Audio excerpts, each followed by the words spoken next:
This program features live coverage of an African safari and may include animal kills and carcasses.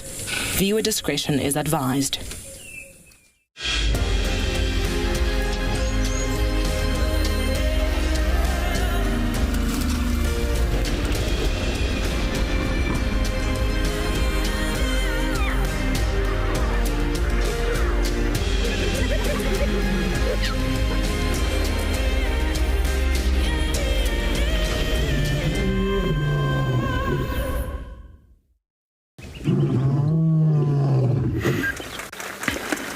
Good morning and welcome aboard another live safari in a very, very wet Djuma Game Reserve. Now, since yesterday evening when it started raining right on Game Drive, it has not stopped since. At one stage it was absolutely bucketing down. My name is Chris, and with me today on camera ops is Craig. John T will also be out on Djuma, and we're not certain yet whether JP will join us from Pride yet due to the rain. And forecasts are looking like we're going to have more of this for the remainder of the day. It seems to come in waves. But just look at that. It's roads turning into streams. I mean, you can send us questions to hashtag WildEarth on Twitter, at FC via YouTube, and then kids under the age of 18, you can send us an email to kidsquestions@wildearth.tv. You can also register on the WildEarth website and then head over to the live safari page and then leave your questions and comments there. I must say, at some stage last night, that sort of from about 8 o'clock to probably about 10ish, it was absolutely pouring. Let's quickly go to John T and see what he's up to.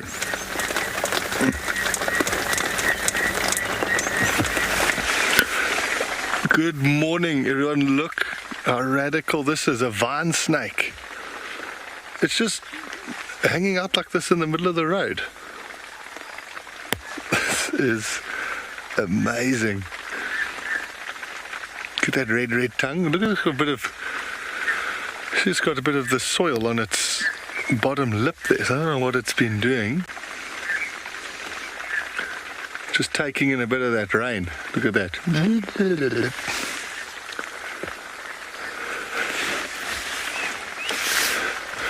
Good morning, everyone. My name is John T. We've got BK on the camera. And yeah, we're just out in the rain and spotted this little beast in the road. I actually can't believe it. You don't often see these snakes. They're so camouflaged, and you can see what it's doing, holding its body still like that. Remember, like we see the chameleons, they try and like mimic as if they're on a vibrations of us coming along the road. So I thought, let me mimic.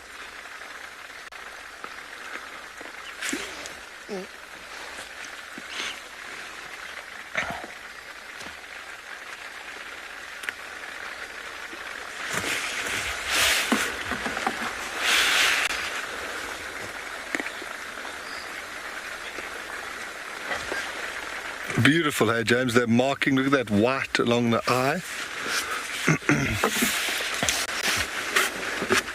And you're going to see now how it moves through the grass. I want to see if we can stay with it till it stops. I think we actually just caught it potentially having just eaten something. I'm not, can you still see it, BK? No. Let me go for, I can see it, do you see its tail in that patch? Let me go forward a little bit.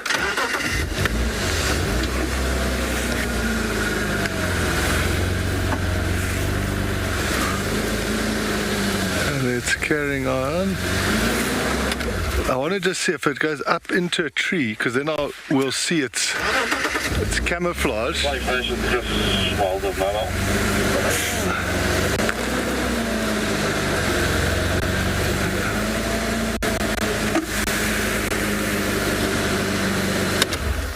There it's going slowly.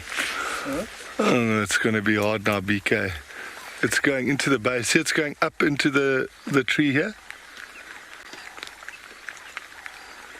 Let me go forward a little bit. You got it?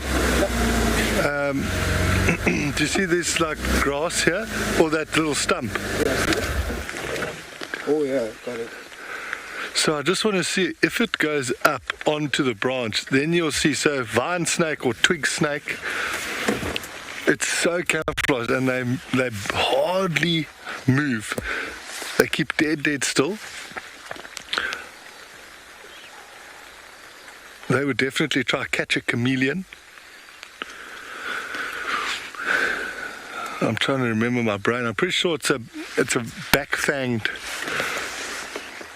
snake. It actually does have very, very potent venom, but in terms for a human to be bitten, I think it's only ever people who have sort of handlers.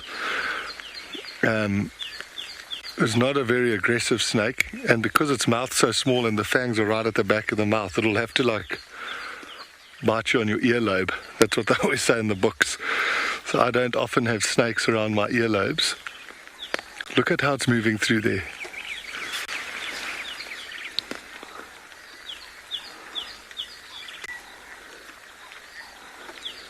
But if you were to be bitten on the earlobe, it wouldn't be great, because there actually isn't a, as far as I'm aware, there is not an anti-venom for this.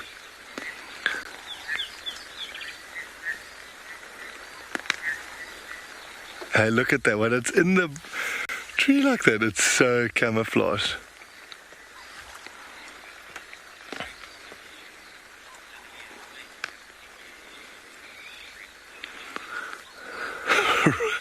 Roaring thunder chicken.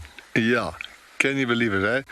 After all that build-up, all those hot days, and now we get treated to this in the rain. Can't see its head anymore. Okay, so BK can't see its head anymore. Even for me, it's just gone behind a branch. It looks like it wants to go up that main stem there. But you see how the movements when it's, and you see how when we saw, look how it's going across the gap there. Can you see that, BK, the head? Yeah, look at that. Look how it holds its body rigid and is able to move across gaps like that, and it will just hold itself like that.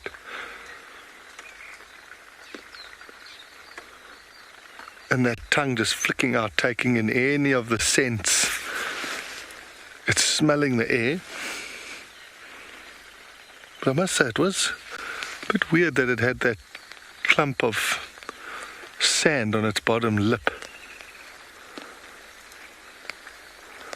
I'm just trying to look at its body, because, you know, snakes can't really hide the fact that they've eaten something. They get a big bulge in their body.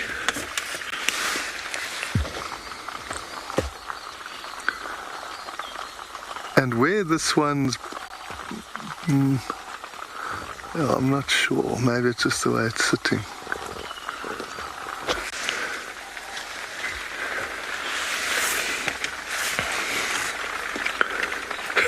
It's amazing, eh?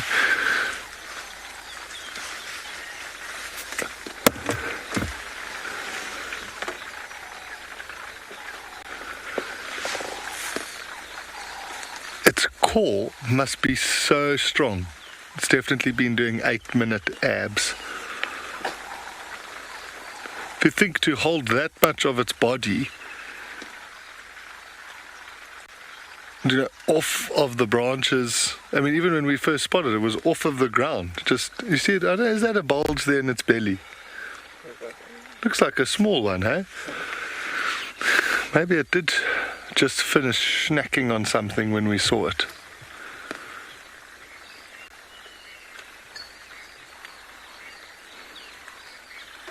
I mean, where it is there now, there's no way you would spot that driving along.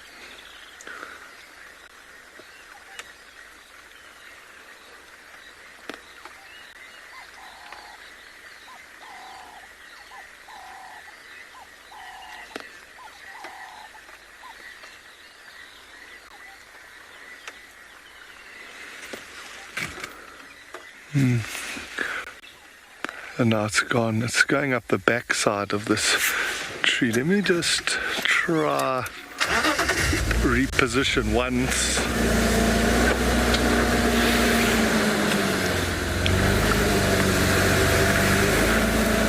Can you see it going across there?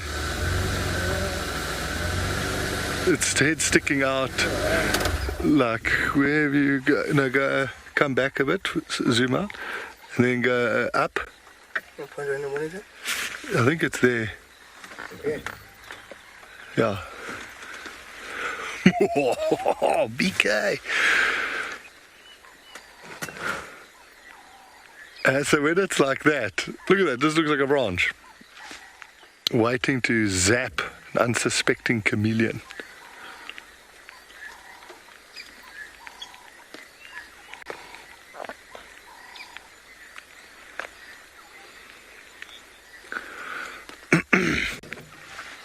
Leopard lover snakes, it's amazing. If it has, say for example, it's had a chameleon now.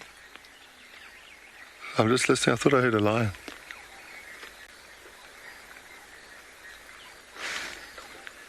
No. It would only sort of maybe eat in sort of a week's time.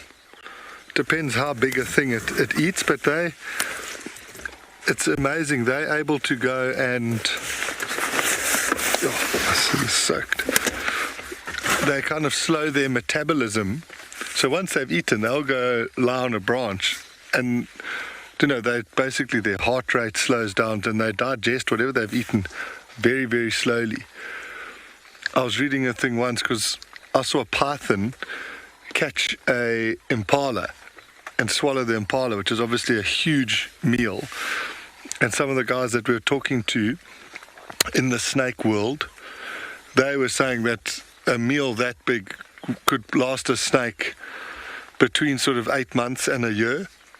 I mean, that is crazy. These smaller snakes, it won't be that big a difference, but I'd imagine they probably want to be eating something once a week. Or 5 to 7 days maybe, yeah.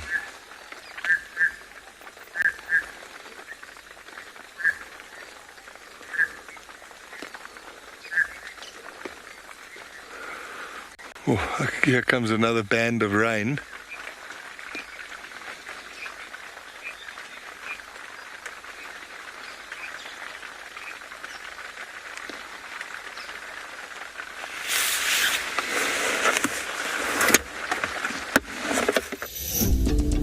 I've always dreamed of Africa since I was a little girl. And then I just decided, you know what? It's time to come. It's time to just live the dream. If you want to go on safari with a Wild Earth guide, whilst honing your bush knowledge and of course featuring in one of our shows, then head over to our website.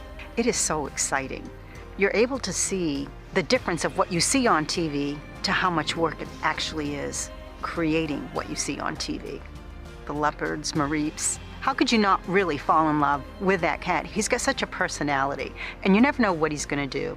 Sign up to be a Wild Earth explorer, and you could be making your first ever on-screen appearance. It's about just being together and seeing and enjoying the animals and the great outdoors. It's just been a great experience. Certainly, if anyone's able to, dare to dream and come. For those of you who love to join us on safari here on Wild Earth, we have some news. This is incredibly exciting. The team have trawled through the archives and found the very best of Safari Live from over the years. Come and disperse the... With locations such as the Masai Mara in Kenya, You can see how close he is from where I am. Tswalu in the Kalahari, It is absolutely incredible. and of course Pinda and Ngala right here on our doorstep. Listen. We have hours of great entertainment that is now playing on our channel. catch up with guides from the past, and of course your favorite animal characters. It's happening. I've never seen this before. The best of Safari Live will be broadcast on WildEarth Channel daily, so jump on board and join us down memory lane. Times for this brand new series are on our website.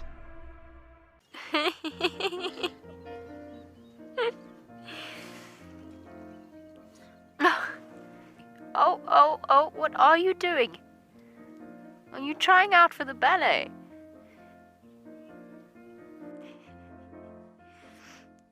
Now it's an itchy bottom. Up we get. Mom's coming. Everybody's moving off.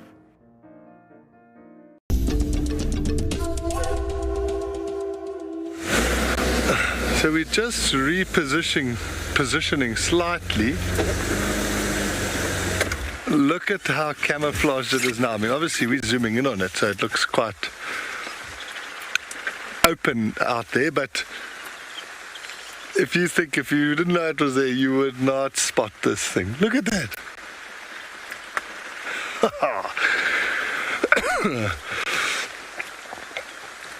So, yeah, I was mentioning chameleon earlier.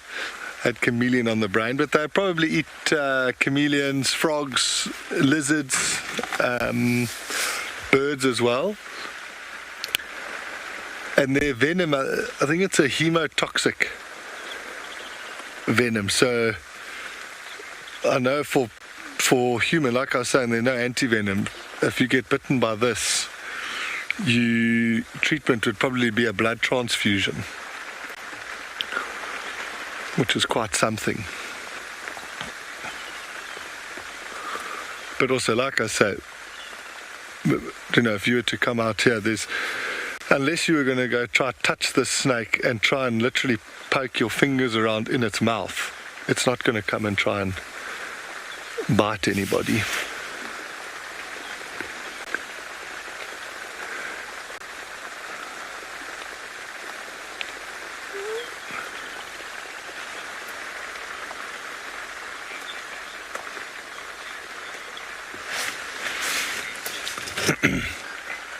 You see that? That definitely looks like a small bulge there.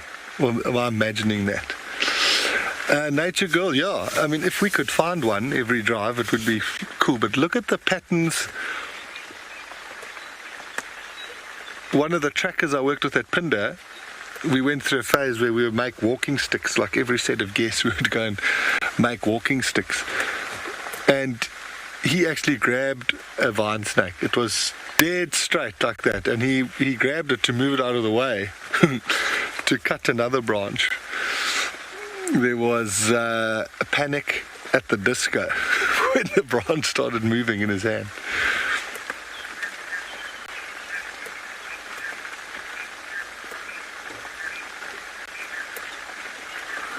You see, it's also got very look at the shape of its pupils. I can't remember the word now, but it's one of the few snakes. So, because it's hunting in the day, it needs to be able to pick up on, things that also have cryptic coloration. So it's got pretty sharp eyesight. Let me just check out maybe the words in this.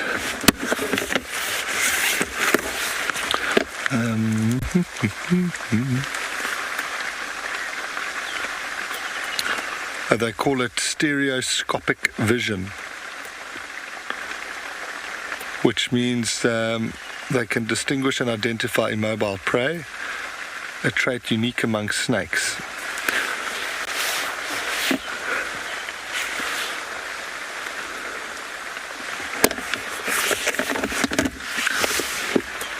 So cool with the water droplets coming off of it.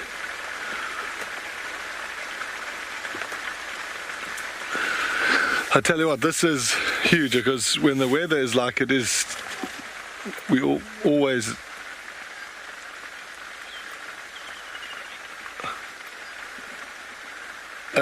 we're happy with this content. When the weather's like it is today, normally not, it can be pretty grim in terms of sightings. And the rain is getting harder again. I think we're just going to be going through these sort of pockets of heavy rain. But really are just enjoying sitting here. Yeah, that must be a bulge in there, a BK. So the reason I was saying it, when we first saw it, I don't know if you noticed on the screen, but it had like sand on its bottom jaw, like on the lip. So I think it had just sort of, because when they swallow something, they obviously got to unhinge their jaw and then swallow it. And when they do that last bit, sometimes their mouth almost scrapes on the ground. Come on, come out just a little bit more.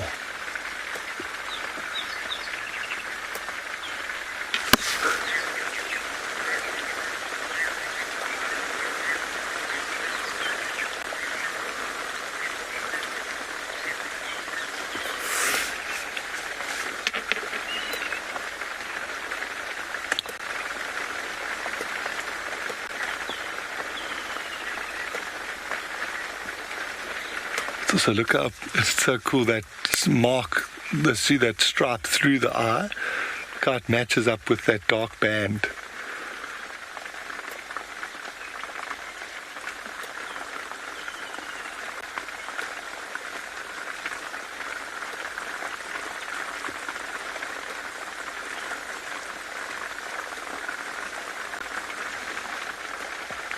So you do think when BK zoomed out a bit earlier and you saw that camouflage, you realize how many we must drive past. Paul, you're right. So vine snake, some books, it's called the twig snake.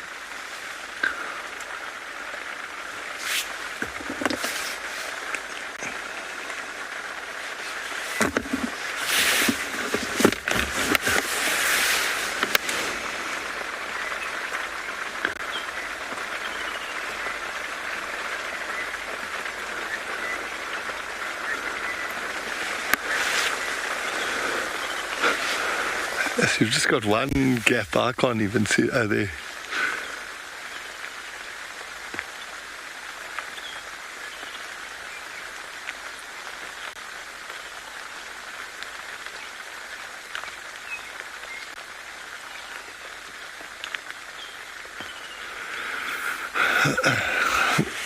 They are common. But I don't know, it's like a contradiction. They're here, they're around, but you don't often see them. And you can see why, because of the camouflage. I remember at Singita there was a bush in the staff village I think there were like 3 or 4 of them in this bush for like a week. And every time you walk past, you just see them hanging out there.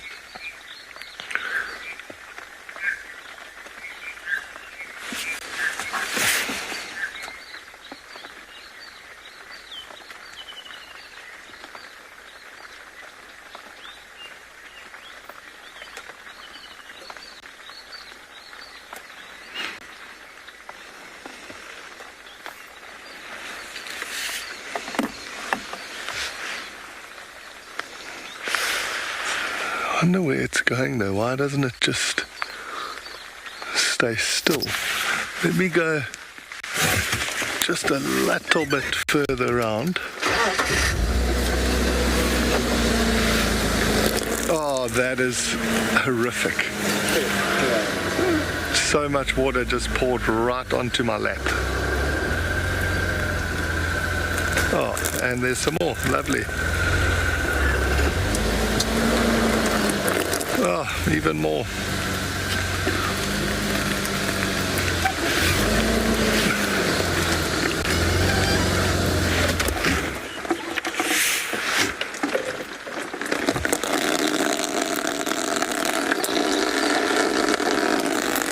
Can you hear that water just pouring down?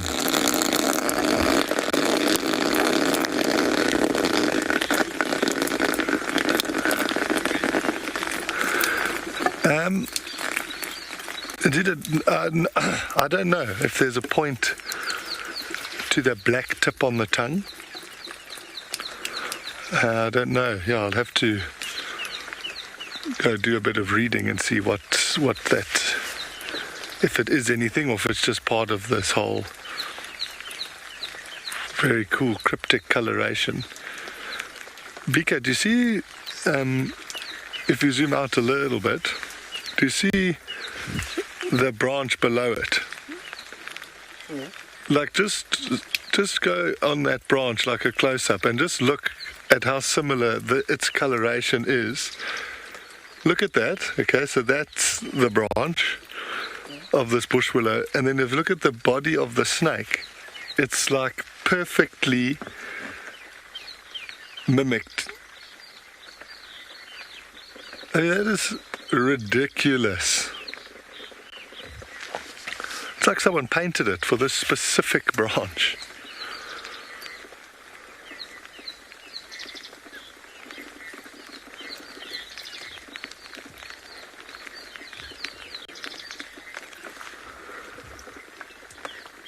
Oh, BK dominating there.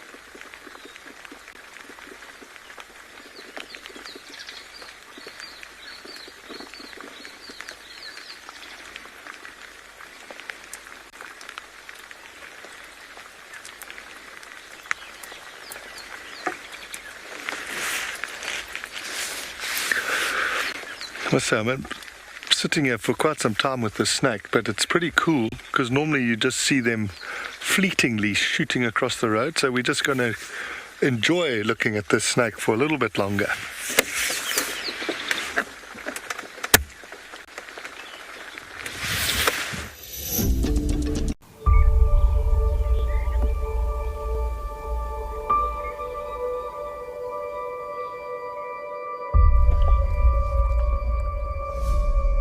Look at that, it's amazing.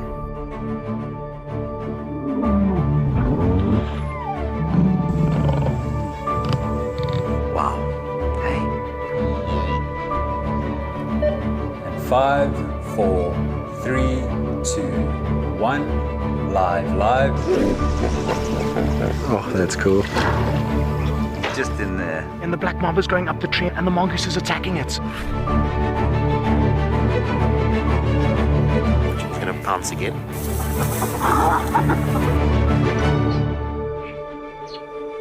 Sure, you can all agree with me. It's not a bad start to our Wednesday morning.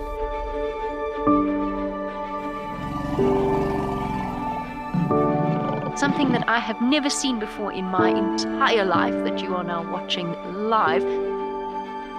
Look at that. It's just beautiful. Fantastic display by a little herd of springbuck. How is this view? My heart is in my mouth, everybody. Amazing, they've locked their tusks together. You can hear the cracking branches.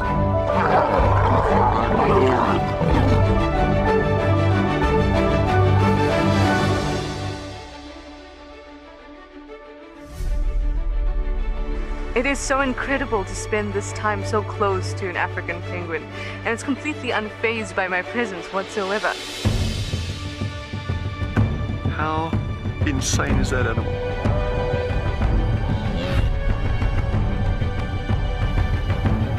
Amazing.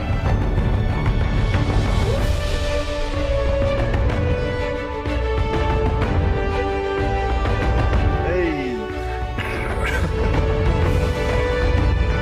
Awesome. It is fantastic to watch. Well, now we've got a tug of war between mom and daughter, look. I'm just at a loss for words. I mean, that's just incredible to see that.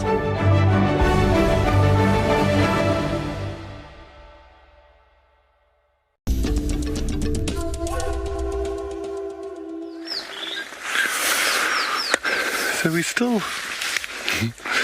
still just sitting here with this vine snake. I must say it is nice to be sitting rather than driving with a little bit less water coming into the car. It just did a small little yawn, I think rearranging its jaw.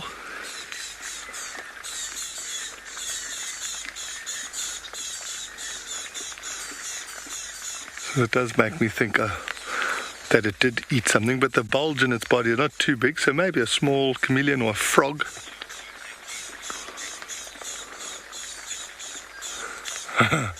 It's not too bad, I promise you. We're not suffering too much.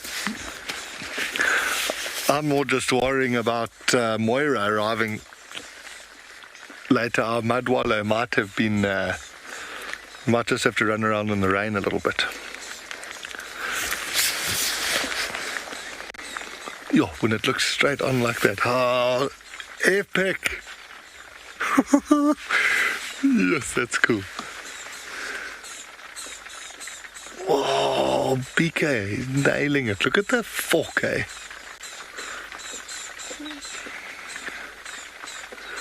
So sometimes you'll see if it does feel threatened, it actually like inflates its neck a little bit, like puffs up the neck to make itself look bigger.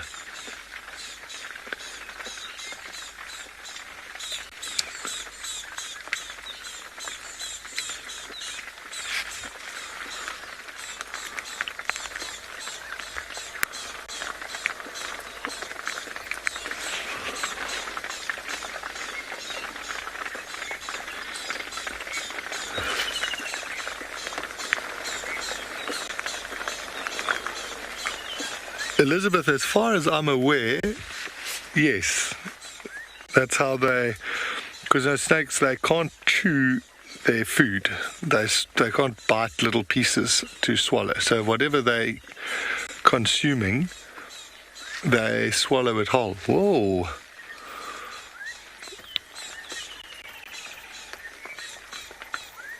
That's the fastest it's moved.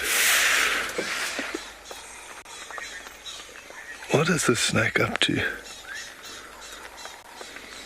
It's interesting, huh?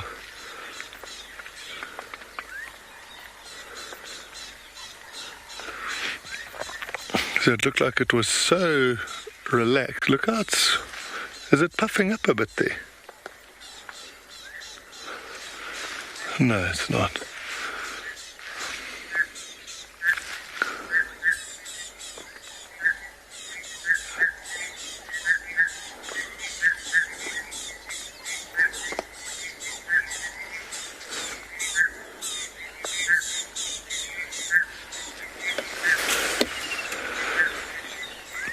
Thank you, Dr. Rocky Balboa. Now, BK is really dominating here this morning. I can't see it now. Let me go carry on doing a loop. It's interesting though, hey? Why? I wonder why. It was so relaxed. There were some rattling testiculars just next to us shouting. I wonder if it can't see them and thought, let me go hide a little bit. Okay, I can see. There it is there. It's so good there, the camouflage. You might get a gap through here of its face again. It'll look quite cool against that dark. Have you got it there? Up a bit. Oh, that leaf. So it's check on the monitor. See there. Go right a little bit. And then straight in there. Yes. Yeah.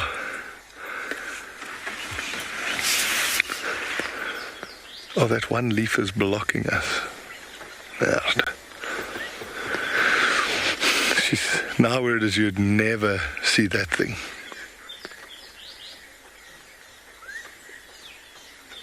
Okay, now there are lions calling.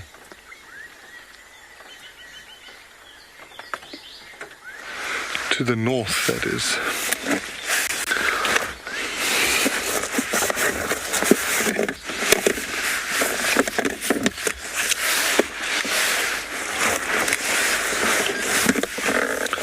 we're going to sit here for just one more minute with this snake. You're going to head over to Chris, who's on the move. I actually just want to tell him about this lion.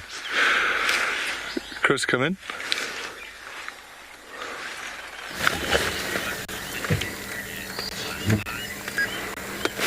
We're going to keep ambling on.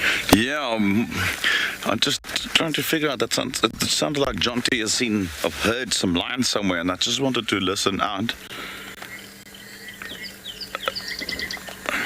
Obviously with this rain, there's water in all Hakom, so...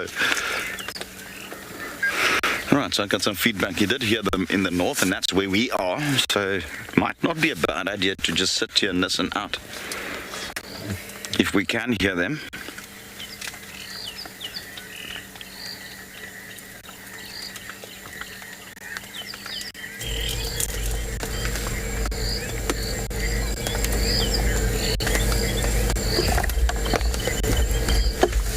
Might not be a bad idea to try and get a update from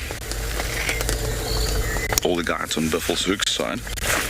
I'll do that once I'm off air again.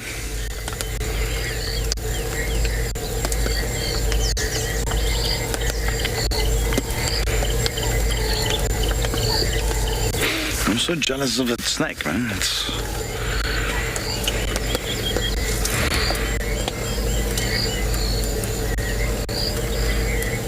And the vine snakes is one of my favorites, stunning snakes. Right, there doesn't seem to be any sound of lions at the moment, so shall we continue on our little bumble slowly? See what comes up. Since there is a bit of a gap in between the rain at the moment.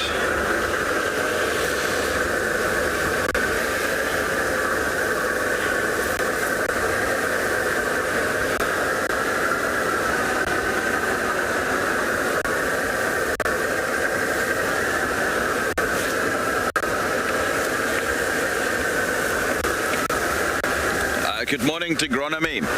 Well, you'll find that the majority of the creatures will, in all likeliness, find some form of shelter if it's really a bit. Elephants I've seen, as long as there's no strong winds or lightning. This type of weather, very good for elephants. They utilize this time to feed more extensively. Remember that there's a lot of moisture now on the plant material, so they get a lot of water in that way. The air is cooler, so they spend less effort to cool themselves down. So I found elephants for one. Frogs obviously will love this weather. It's not cold, it's cool. But, and there's no wind or anything. So I have seen cats being active in weather like this. It's difficult to call.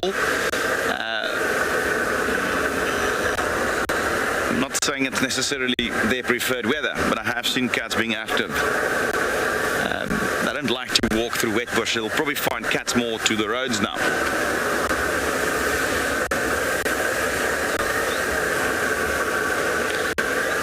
If the rain stops, you'll find that a lot of the antelope will continue what they were doing. They'll start feeding again.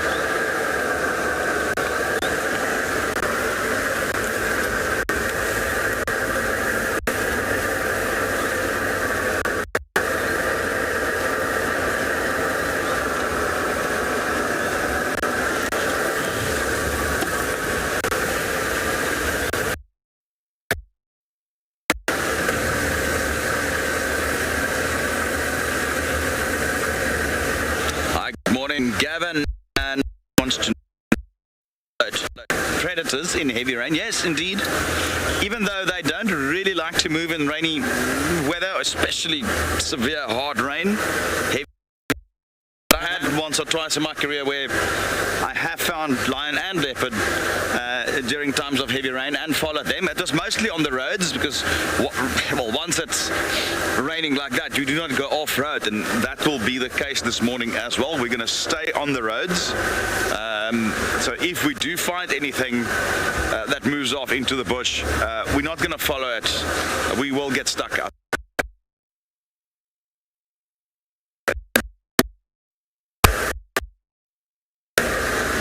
Even some of the roads we traverse, even some of the roads will be too wet.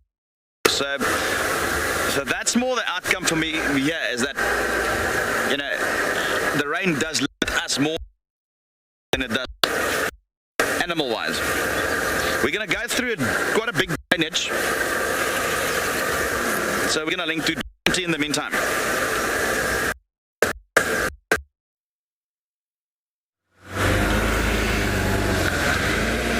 Okay, so we decided, let's leave that snake there.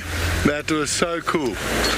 And what I want to do is go drive around that lions that we just heard. It sounded like it was north of the camp, but quite far north, so we'll go up and check the boundary. It is always harder when the weather's like this because the sound doesn't travel as far, so it's a bit harder to gauge the distance. But I haven't heard anybody on the radio.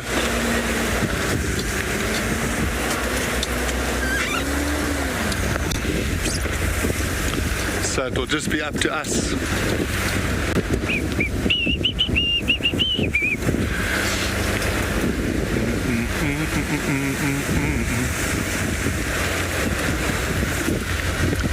It is great, sort of after it rains, the first time the sun comes out, everything just looks so clean.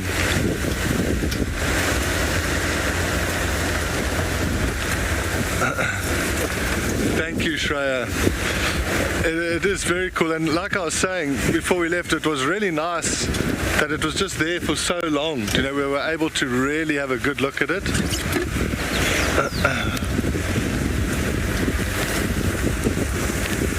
And BK did so well in sort of following it and also bringing it alive, because it is different, you know, you're watching it on the TV, but we're trying to show how well camouflaged that snake actually was in there. You'd have to have eyes of a hawk to spot it where we left it now.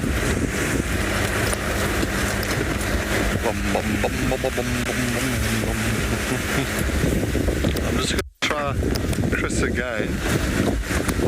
Chris coming for Janti.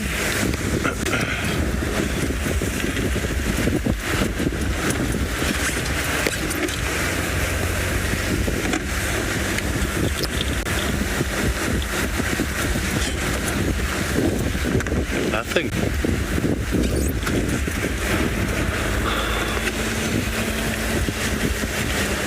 Janti, go on. Chris, I just want to check where you're working. I had audio of lions, sounded like north of Djuma camp, maybe around the boundary. I'm going to loop around and see if I can see any tracks there.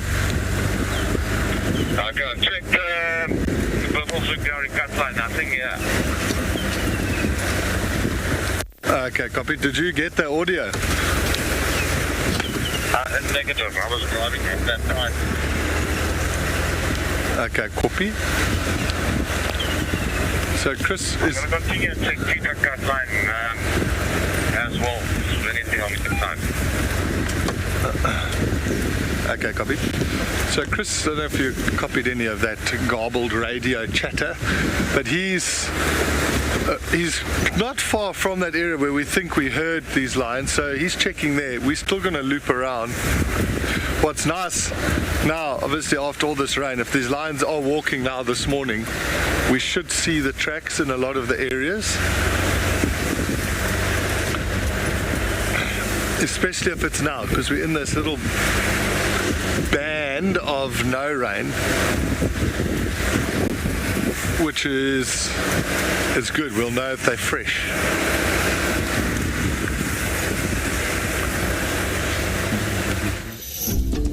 Christmas is coming. The geese are getting fat. The babies are awakening, and it's time for a fireside chat. The reindeers prepare for a global bumble. At Christmas time, they are the kings of the jungle. The chicks are all nestled and snug in their nest. Join us at the fire with a very special guest. Sign up to be a WildEarth explorer and join in the fun.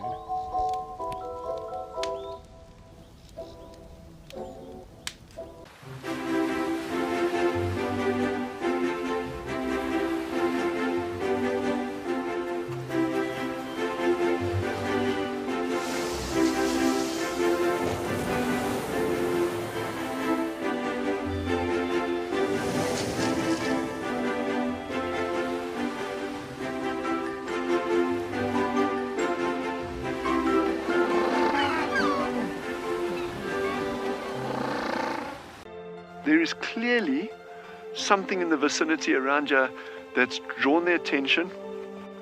Yes, that meerkat in the tree is just the coolest of cool meerkats. But watch how he battles when he comes down. That would be like me climbing a tree, just better.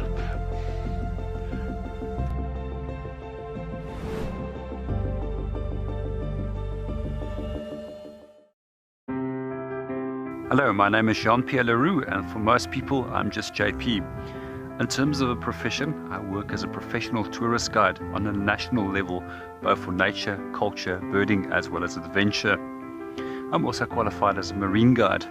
Further, I also work as a trainer, assessor, and a moderator when it comes to training field guides.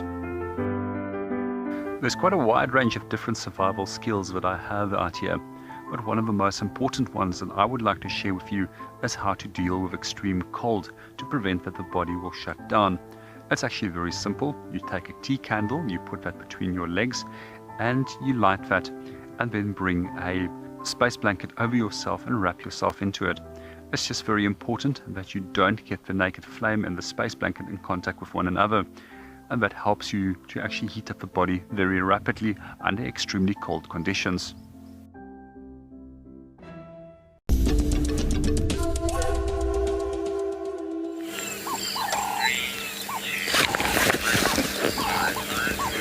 Every time it rains, there seems to be an increase in movement with the giant African land snails. Always a treat to see these guys. And this is another fair-sized one.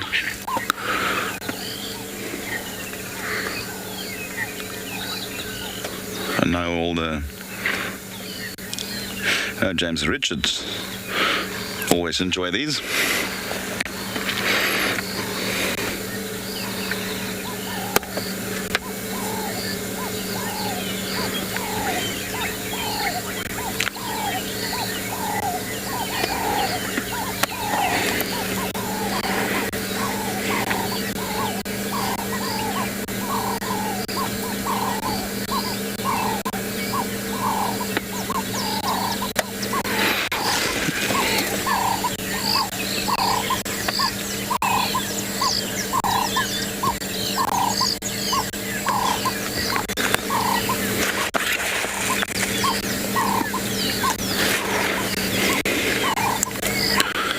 Now, I did mention this before, and this is quite relevant to all our viewers, especially from outside of South Africa, is that this snail used to be a very popular pet and native to Africa, but it's been introduced accidentally, well, not really accidentally, throughout large parts of the world, and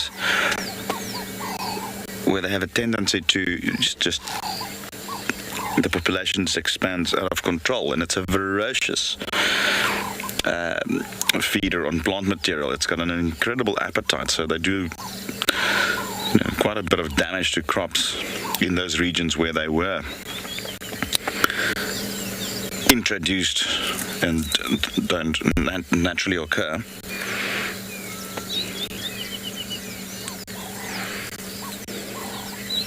So they can become a rather invasive species outside of their native range. So remember, here in Africa, they've got their predators and certain ecological limiting factors that will prevent the population to spiral out of control. And those factors might not be present outside of its native range in the same way, perhaps.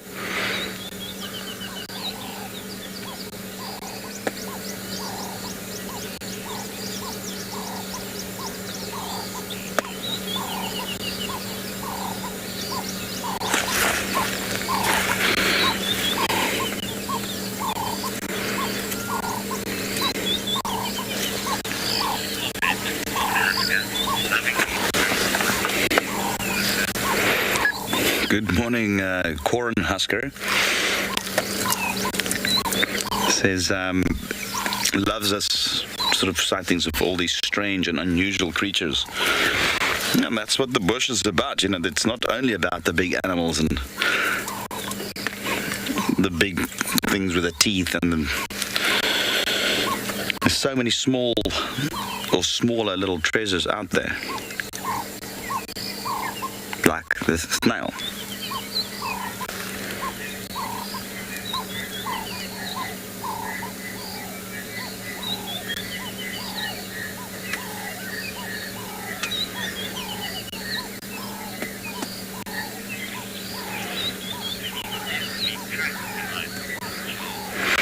Hi, good day, Charles. Yes, they often do. So they move using that sort of muscular foot underneath the body, and they secrete a sort of a slime, like a mucus almost, to help lessen the friction as they move along, and you can often see that sort of trail of that mucus when they move. Days like today, when the soil is wet, they probably will secrete less mucus. They will need less mucus to move. But let's take a look if it moves. If we can see, it's going to take a while, but...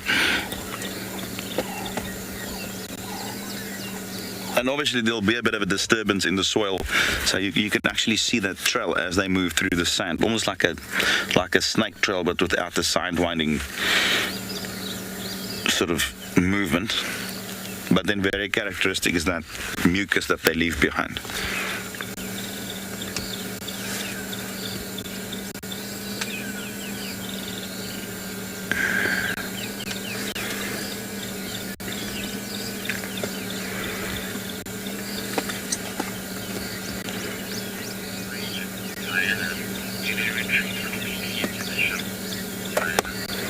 Hi there, Diana. Good morning. And your question is, do they retreat fully into the shell? Yes, they do.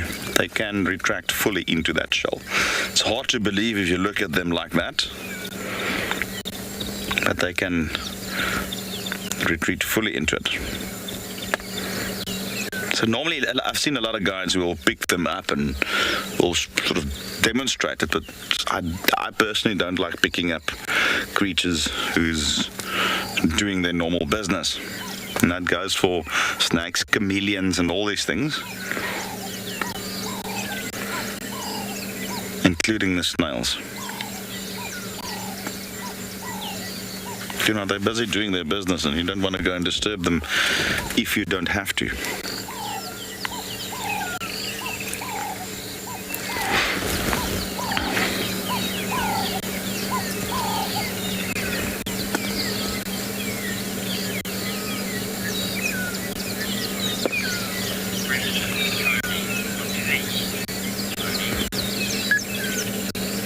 Good day, Tony.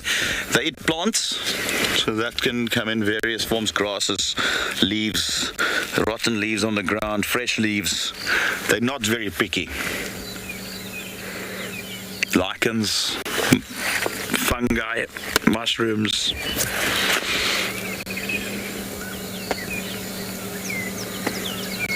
Even lichen. I've seen them eat lichen as well.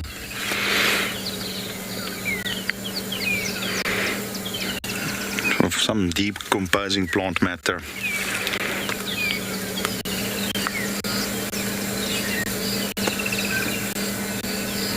Even the dung of certain herbivores, they'll also eat that.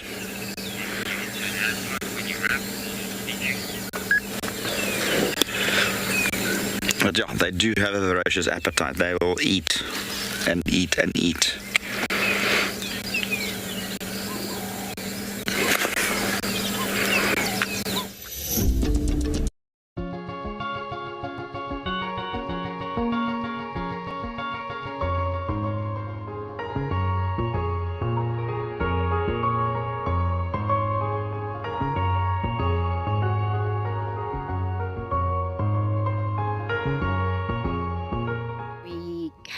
The lionesses, we had Darkman, of course, doing his best to protect them and to catch a buffalo for them for dinner. But unfortunately, as soon as the buffalo came along, he hot-tailed in the opposite direction. No, we're having a fabulous time, and it's really been magnificent so far. Thank you.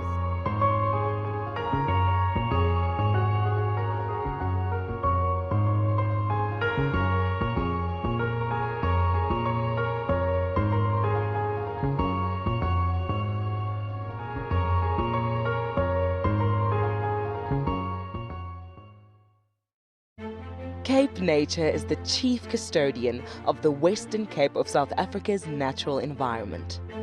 This highly successful organization strives to conserve the province's natural heritage to ensure a sustainable future. Besides nurturing nature, Cape Nature offers an authentic ecotourism experience to local and international visitors. And one of these experiences is walking amongst the penguins at Stony Point, or as we know it, Penguin Beach. WildEarth broadcasts live from here every day and is very privileged to be partnered with Cape Nature, who have focused their conservation efforts here. If you want to visit these iconic black and white African penguins for yourself, then head over to our website to find out more. Cape Nature. Conserve, explore, experience. So there we go, look. All three in one frame. Look at that, isn't that cool? Oh, that is so special. That is exactly what we had been hoping for, is all three of them to come together and make the perfect little family portrait.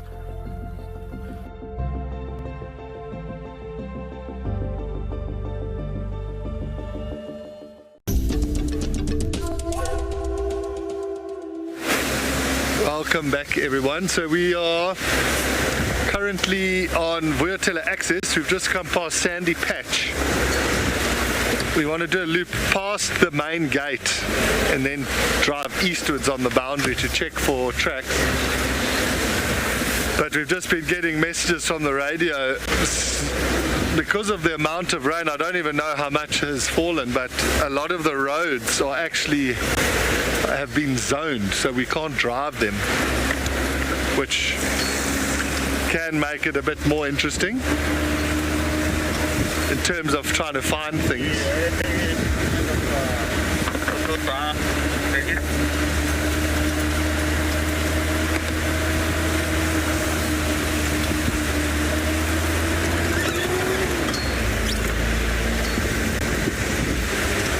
Now, I tend to agree with Chris, you know, with guys picking up things. I used to do it when I was younger. You'd go, especially a chameleon or something like that, you go pick it up and show people, and you just think we don't do that with bigger things. You don't go pick up a leopard and show everyone the leopard, and you just think you must put a huge amount of stress on those animals because they're not supposed to be picked up and held.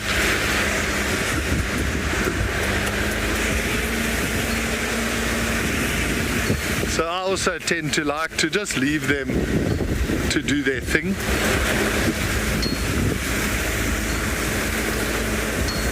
Oh, so I just want to pick. There's a bit of litter here.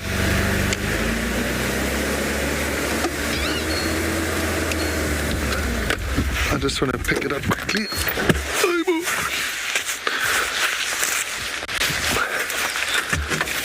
Okay.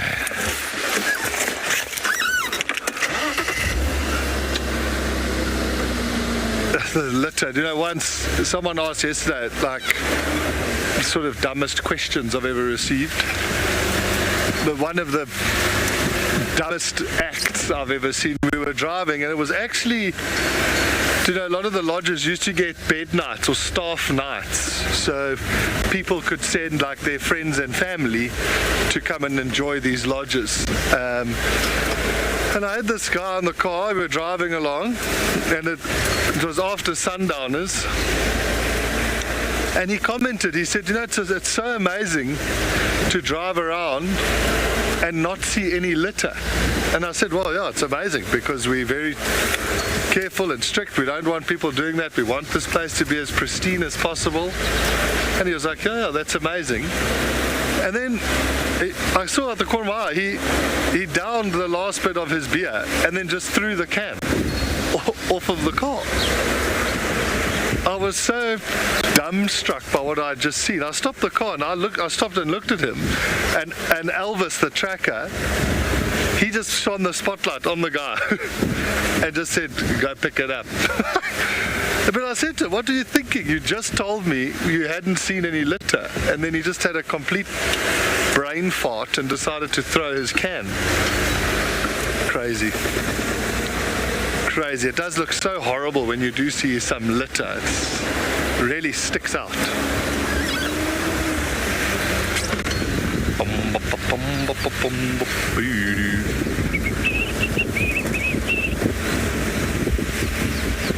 So we're driving straight at the Gowrie Gate, the entrance to the Sabi Sand. And so north and west of here is the Manyeleti.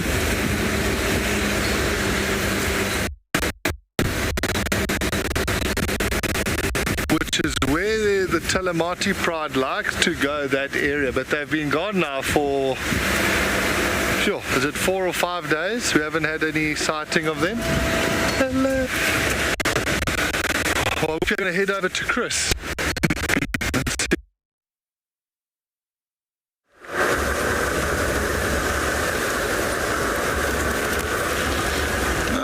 John T. Seems like we lost him for a bit there. But I totally agree with John T. Litter is such an evil out in the world, not only here, but everywhere. And the things land up in the oceans, and that's just horrible. So that's something that we do. If we do see it, we'll always pick it up. It's funny how people will come to, to the bush and want to throw out beer cans and stuff like that. I mean, that's just not on. Something I really, really despise. But anyway, we're still checking the cut lines. Always a good idea on a day like today.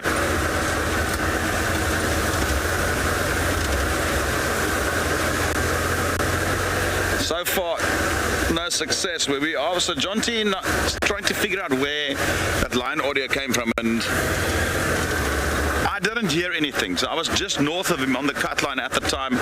Maybe I was just not quick enough to switch off and get that audio. But let's see. It seems like we've got a bit of a break for the next 20 minutes, perhaps, with the rain. So that might be a good thing.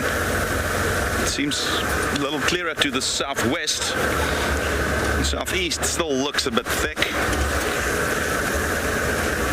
So I think if the rain does stop for an hour or so, it might just be good for animal movement.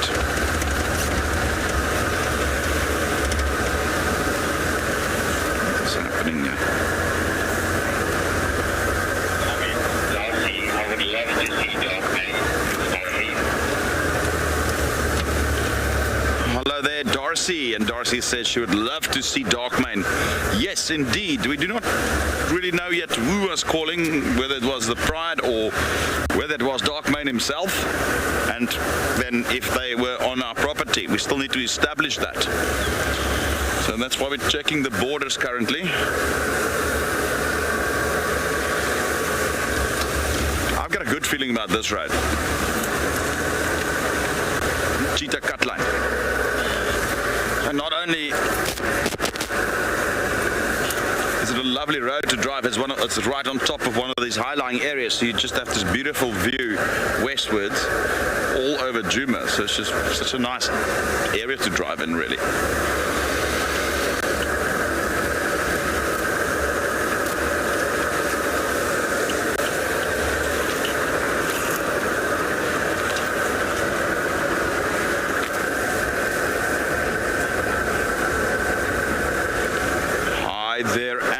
Yes, they do not have ears. Snakes are therefore deaf.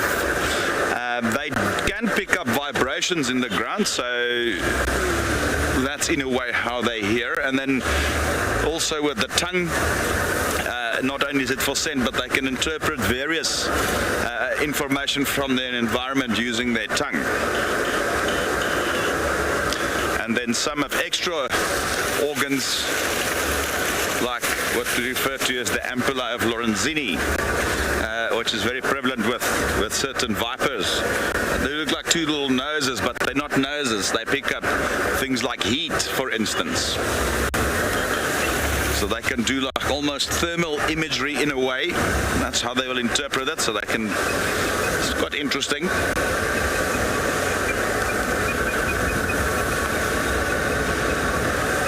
But they have no functional ears in the same sense that we do.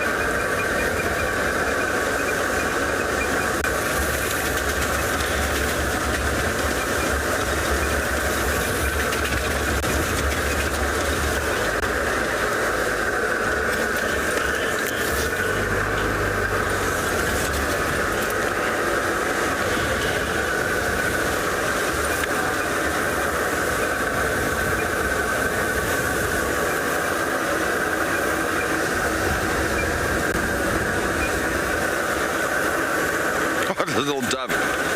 Oof. Well, let's go and see what Jonty is busy doing on his bumble.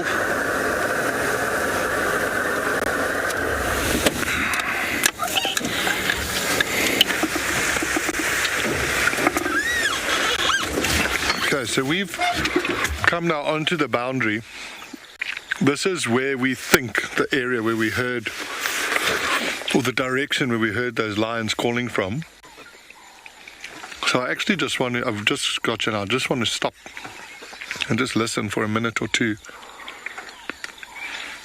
and see what we can hear. But before we got here, I was reading in my book here about vine snakes, and I can't remember someone asked about the point of the black tip on the tongue of the vine snake.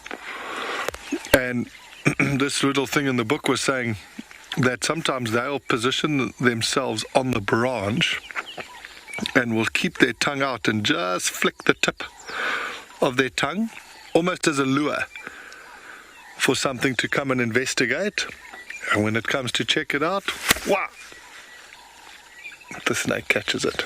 I mean, that's insane. I've heard of other snakes using their tips of their tails as lures. They'll kind of coil up and have their tail flicking, and that'll draw in something to come and think it's got a potential meal, and then the snake obviously lightning quick to strike. But the good news is the weather does look like it's starting to clear a little bit.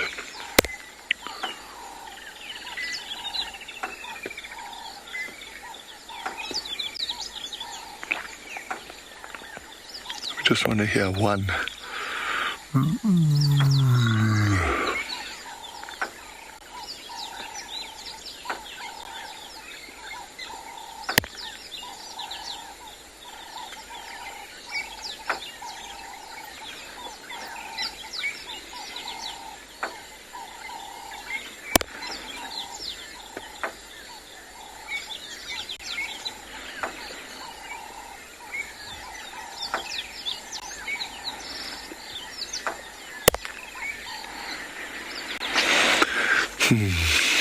Nothing.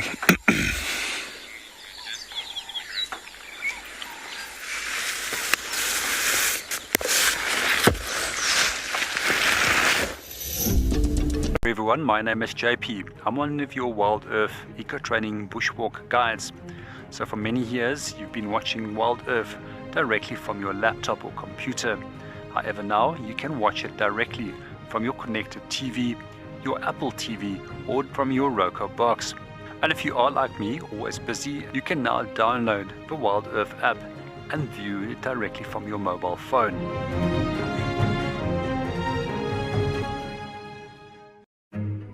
Wildlife trafficking remains a growing problem in South Africa, and often made worse by the way the media portray this complex issue. The Wildlife and Environment Society of South Africa, WESA, have recently embarked on a program whereby they train reporters to better tell stories of wildlife trafficking. In my community, wildlife conservation is mostly something other people do, and I would like to change that. My name is Iman Singli. I told people I met that the pangolin is one of the most trafficked animals on the planet. But what is a pangolin, they said? Why is it in danger? This is what made me decide that the pangolin story must be told. If we are to play a part in preventing the extinction of this animal, then we must all be part of the battle.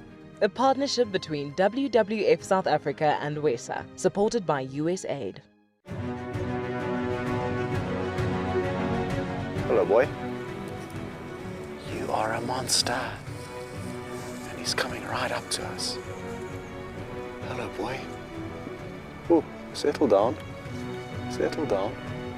He is very, very close. He's pushing his trunk against the car. You can feel the car moving. Hey, hey, hey, hey. Stop that. Expect the unexpected here on WildEarth Daily. It's a huge privilege to be in these incredible places with these amazing animals.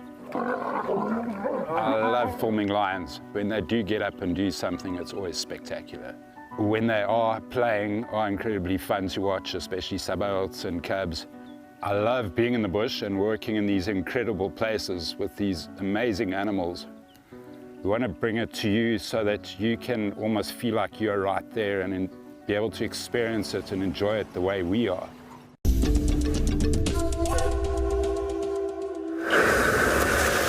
One thing I forget to mention earlier, I just have to apologize to Kelly, who's with us today on Wendy, and Kelly's out here to sort of a bit of a working interview, so she'll join us live at some stage later today, I think, and tomorrow morning as well, so you'll get to meet Kelly as well. And it's also for her to just experience WildEarth and see if it's something that will appeal to her. Right, back to business. We still just cruising along on our Bumble, still trying to see if there's any tracks of anything moving in. So we've checked the northern boundary, we're checking the eastern boundary like as we speak. I've had some good luck on this road, I must say. Nice when some dogs will appear out of nowhere. And I've not seen any wild dogs this whole shift, and I've got a day. Yeah, I mean, like it's today and tomorrow, and then I'm done with the shift. Talking about that, what tracks were those?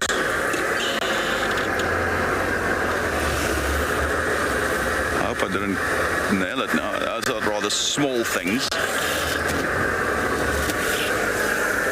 No. Steenbok. Yeah, I was just saying that I've not seen dogs. I mean, we had dogs around, we're never there. It's a pity. Can you show me one guide who does not like dogs, or where dogs don't feature very high on their list in terms of favorites?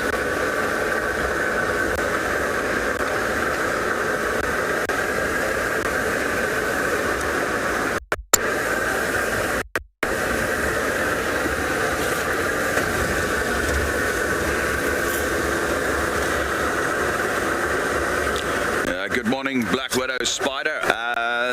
You want an update on Marips? We haven't seen him on Djuma for some time. The last I heard, he came further north into Buffelshoek. I'm not sure if he's gone further south. There was tracks of a young male, or youngish male, around Twin Dams yesterday, heading back south into Little Gowrie/Chitwa area, which could have been him. Could have been Shasha, could have been another young male we don't know about. And remember when we had those kudu that were alarming yesterday? I'm convinced that was one of those cats moving past there. There was definitely a cat there. We just couldn't see it. But unfortunately, I don't have an update. We can try and find out if anybody has seen him either north or south of us, or east or west.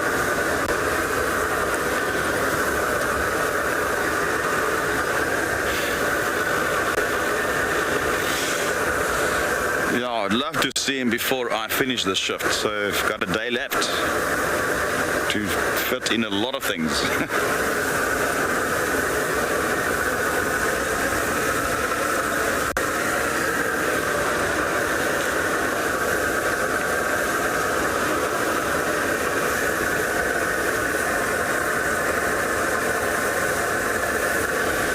Good morning, Rob.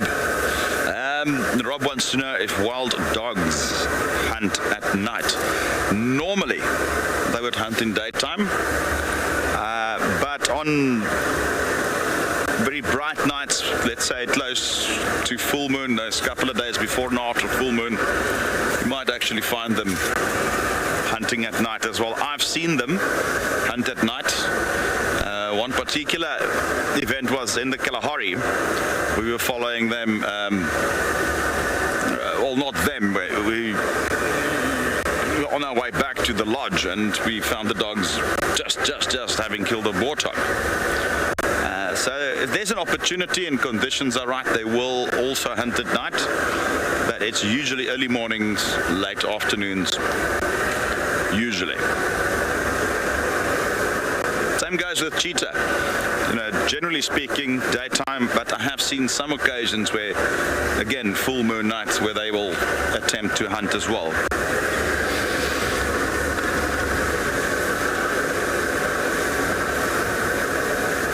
I suppose you can also sort of reverse engineer it in a way with lion and leopard, where they'll prefer to hunt at night and they're much more efficient at night, but we often see them hunt in daytime as well. It's all about opportunity. You know, being a predator out here, you never know where your food's going to be. It's not like a herbivore who can move to this open area. I know my grass is there, I can stick around here, take my time to eat.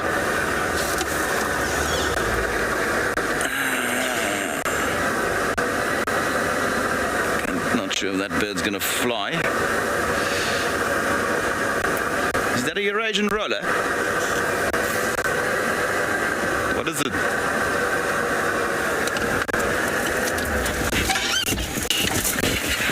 Or just a... Yeah.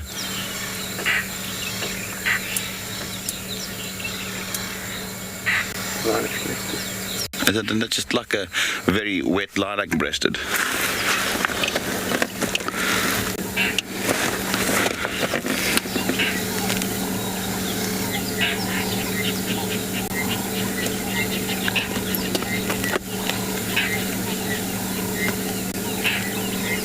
It's just a very wet lilac-breasted roller, or perhaps a young one. It's rather small as well.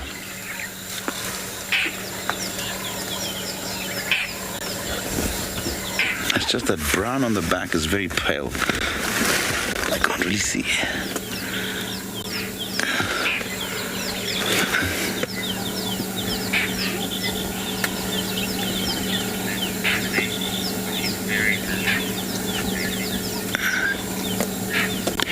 Hi Stacey, yes, it's really looking miserable, doesn't it?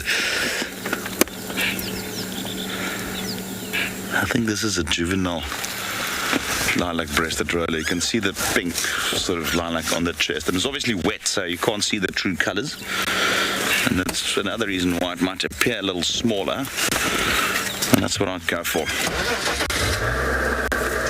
What do you guys reckon? Lilac?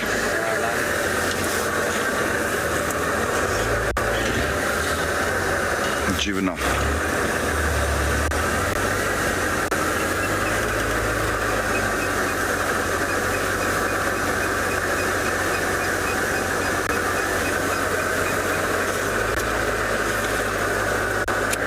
Let's head over to John T then in the meantime and see what he's up to.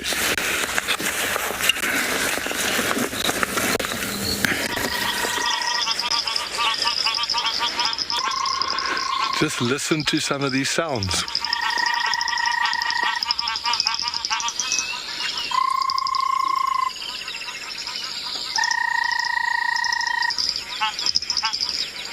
So that like telephone sounding one is a banded rubber frog. And then that other, that nyep, nyep, nyep, that sounds like a brownback tree frog, if I'm correct. I'll show you a picture in the book of what the banded rubber frog looks like. It's such an epic sound. Check out this guy.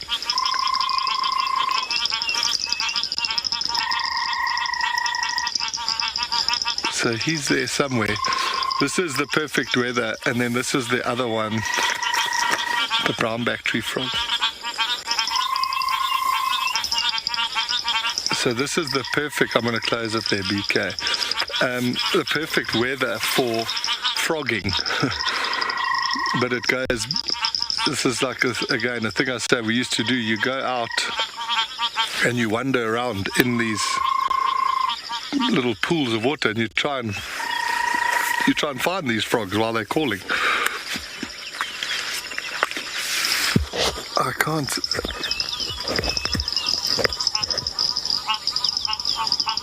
Oh, I can see it.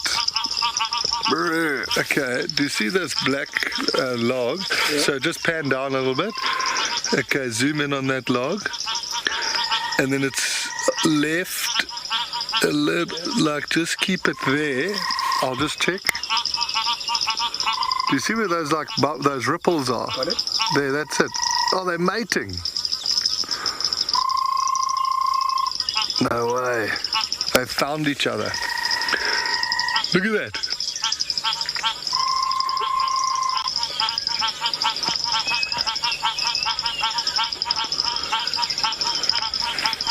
Now the male's clamped onto the back there. That is crazy. I really didn't think we'd get to see them.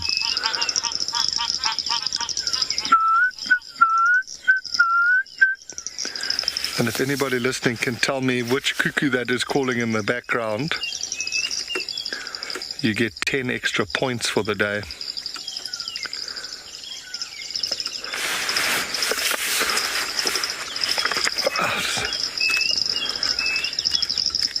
I'm so stoked we saw those rubber frogs.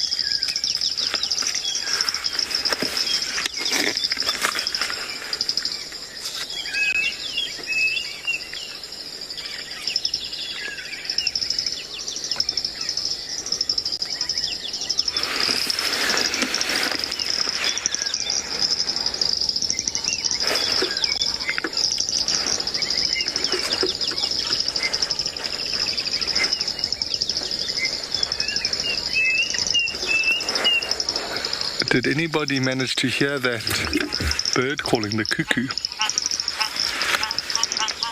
Did they go right through the... Are they still there? It's a Klaas's cuckoo.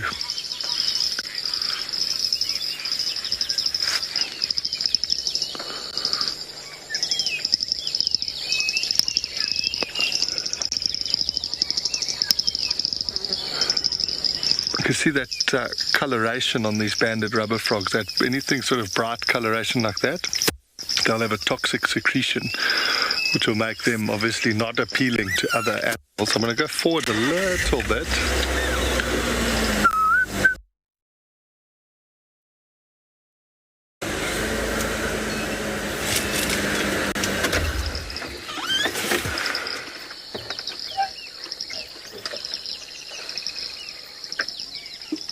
Now,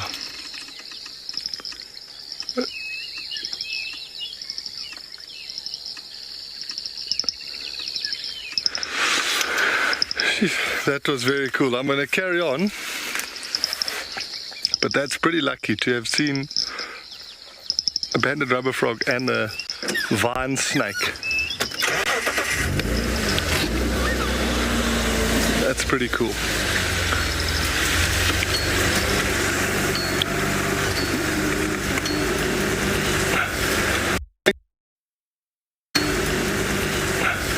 Chris is checking further on the boundary that way. Indeed, it is 100% like an orchestra. Yeah, so Chris is checking further east, taking Vubu Dam and Vubu Road back towards the dam.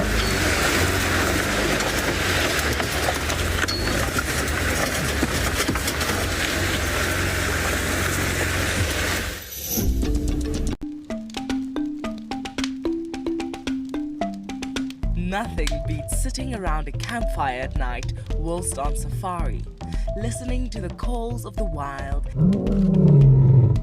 and chatting to your guide. If you sign up to be a WildEarth explorer, then you can enjoy this from the comfort of your home. Imagine hearing bush stories from your favorite WildEarth guide and reliving their highs and lows of a life spent in the wild. Every month, WildEarth explorers will be treated to an exclusive fireside chat, special occasions, hot topics, and deep dives into the WildEarth characters. Everything else is just welling up inside of you out in nature. You know, some people think I'm weird, but I have an absolute joy. I have a good time. No, I enjoyed myself thoroughly today. WildEarth explorers, it's in your nature. BirdLife South Africa, our country's only dedicated bird conservation organization. They have been very successful in a number of areas, including the conservation of more than 150,000 hectares of grasslands and estuary habitat, saving thousands of albatrosses in trawl and longline fishing, and training community bird guides as ambassadors for nature in rural areas. Celebrating their official 25th anniversary, they are sharing 25 of their top success stories across their social media platforms. BirdLife South Africa is currently striving towards the conservation of 132 bird species that are heading for extinction. If we conserve birds, we will protect other biodiversity and important habitats that provide clean water and clean air for humans. Their work is forever ongoing. People who love birds can become a member of BirdLife South Africa or make a donation towards a bird conservation project. Guys, just watch what's happening. See, watch the elephants, watch the lions. See, the first ones to run are the cubs. Can you see them? They are right here. I'm not sure how scared you were, but I was quite nervous. Absolutely incredible. Expect the unexpected here on WildEarth daily.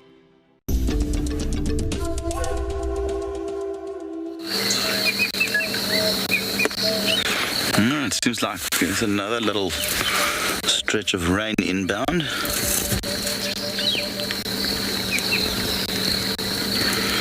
Look at this Wahlberg's eagle.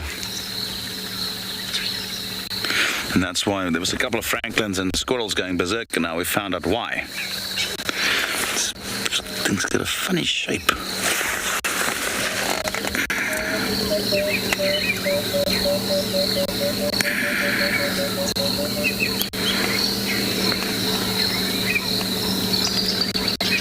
You can hear the squirrel going, you know.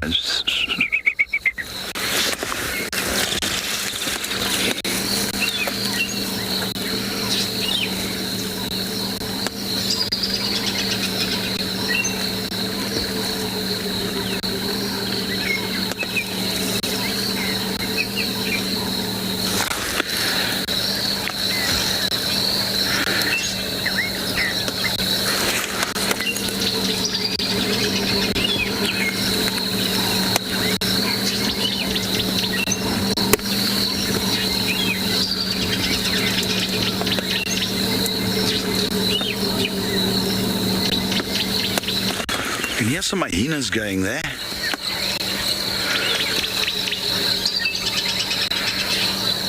It might actually be at the den site, so we are close to that area. We'll definitely head past there and see if... Oh, indeed. No, there's definitely some movement at that den site. You can hear them. You can hear them. Shall we go? Yes, let's do that. I can hear them going.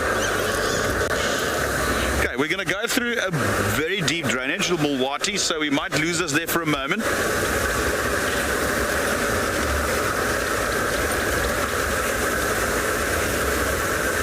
Let's link over to Jonty.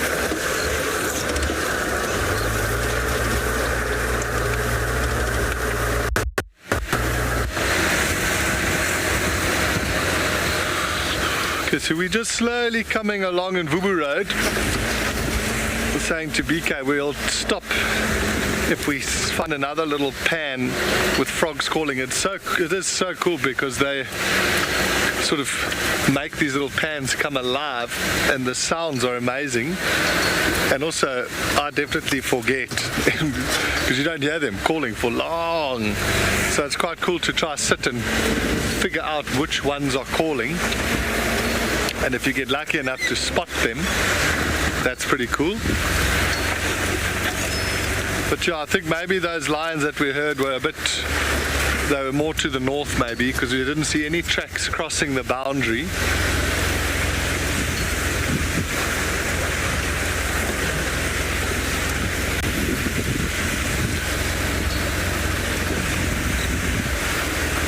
I don't know, Chris might have to double check. I don't know if he'll be able to go check the hyena den. That road might be zoned. Because remember, it's not actually a road.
Right, there we go. So this is the activity that we had. We're right at the den site, probably about 50 odd meters, and we just bumped into these two hyenas. We're still trying to figure out who's who here.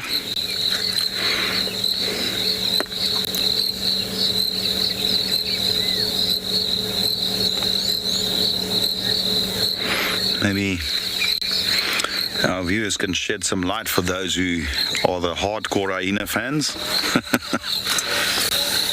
Let's move a bit forward.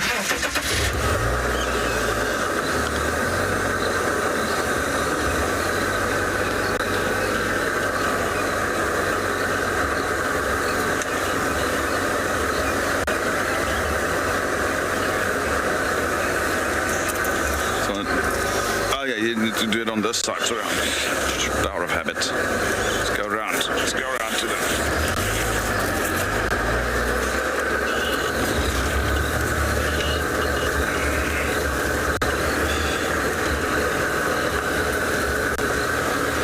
They're all going that way.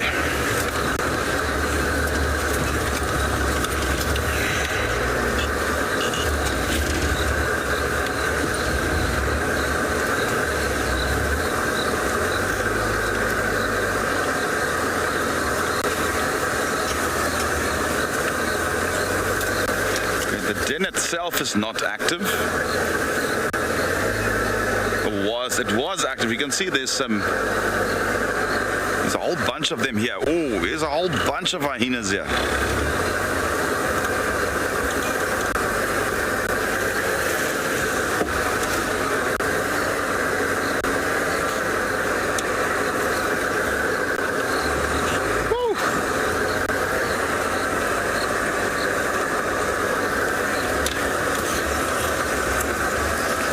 You can see that those cubs were active there. There's a bit of mud. Oh, there's 4 hyenas here.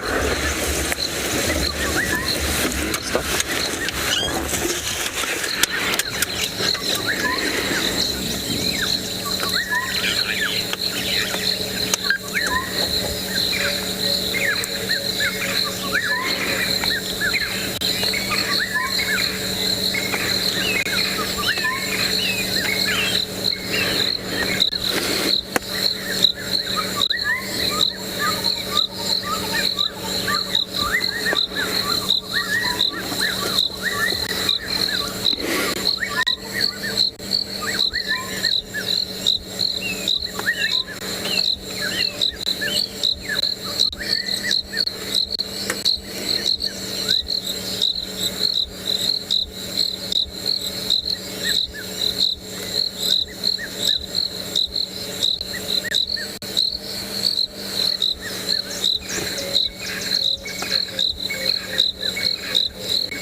We're going back to the den site again now. I can see 4 hyenas. I'm not sure if that big one that was there is perhaps. Okay, let's check what it's got here.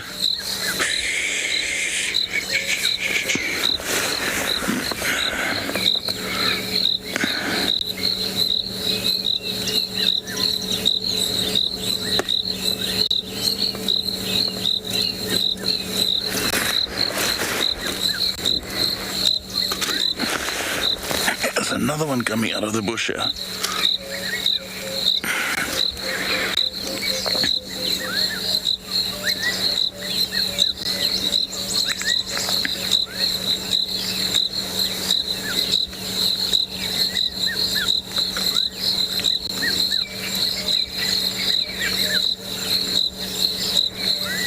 Is this not Corky, this one in the middle?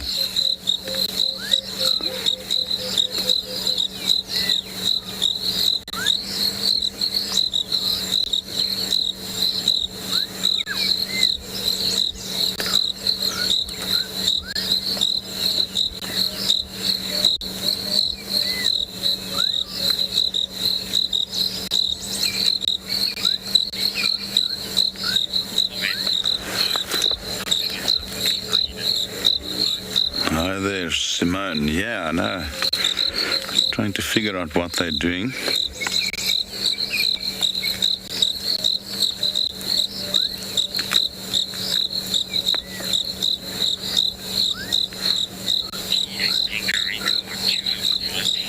Definitely. I also thought this one was Corky. It sounds like Gingrika is one of the 4 as well, but yeah, Corky I can remember.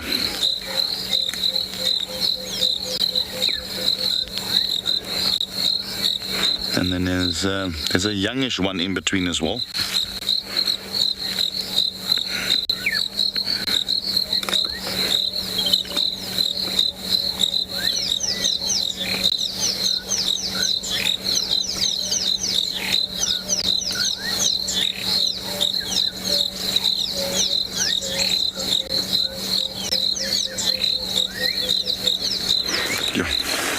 Just appreciate this clan, how super calm they are with cars. It's just such good value in terms of viewing them. Oh, there we go. That one's got a bit of a sore foot.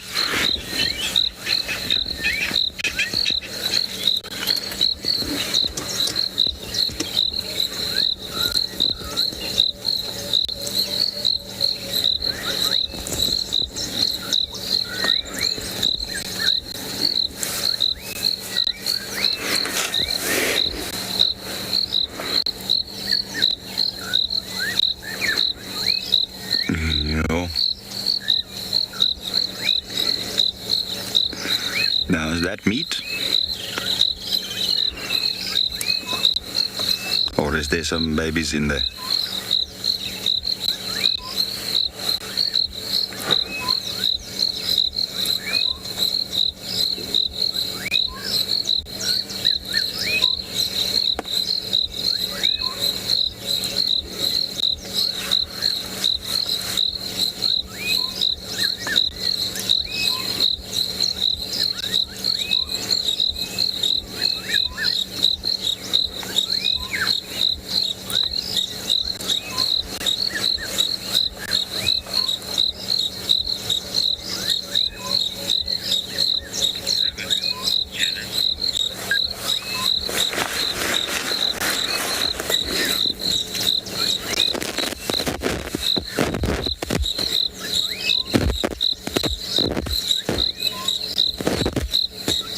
Keep on looking in this direction.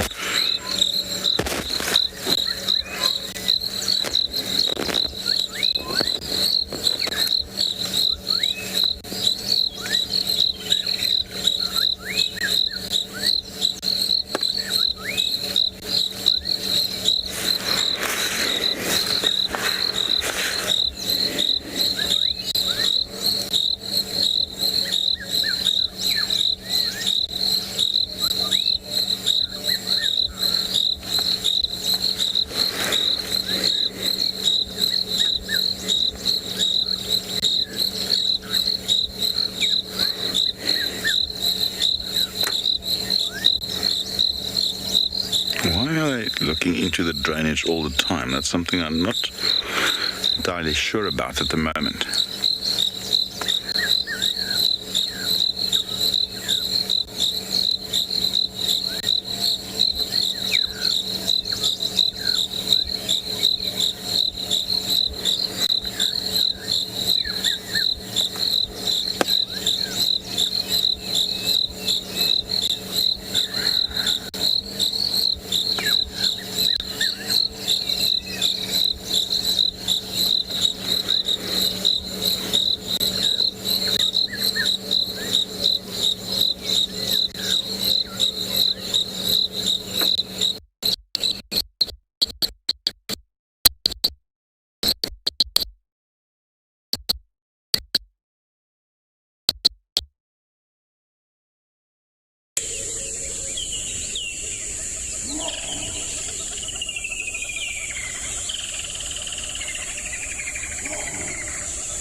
Just do another turn towards the den again. They moved off in a more eastern direction, away from the den.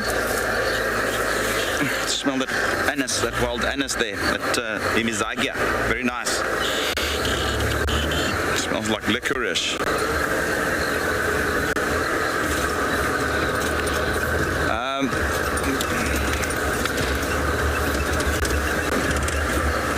I've not seen Ribbon, so don't know where she is. But there's no activity den-wise.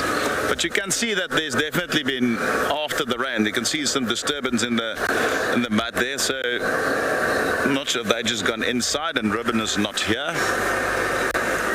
or what's happening. And we know Jonty did see them yesterday, so.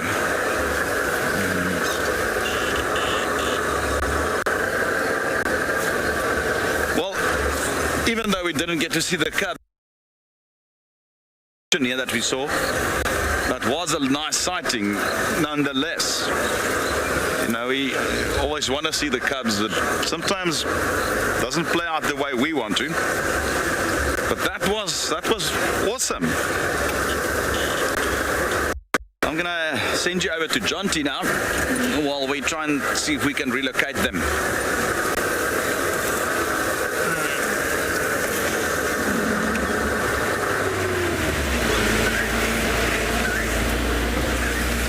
Well, good luck, Chris. I hope you get to stay with them. Always interesting to see what the hyenas have been up to. You know, with the weather like it was last night, for all the predators, that's such a good time for them to actually go and catch something. So I'm sure a lot of leopards, lions, and hyenas even would have been hunting flat out last night and probably have all been successful.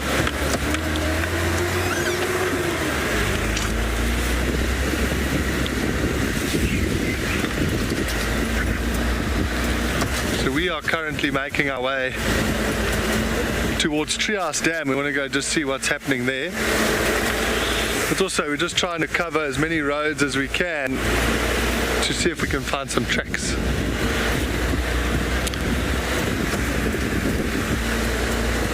Well, I'm sure there's I'll be surprised if we find leopard tracks moving around now. I think they're all in trees, busy eating impalas.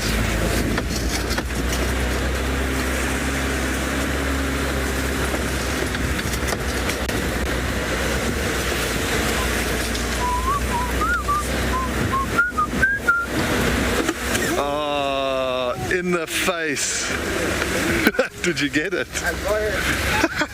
So we just went through a spider web. We're going to head back over to Christoph.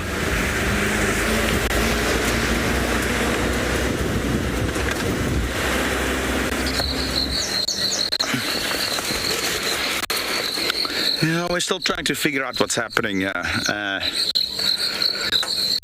They're all lingering around the den site for now, without any sign of ribbon or the little ones.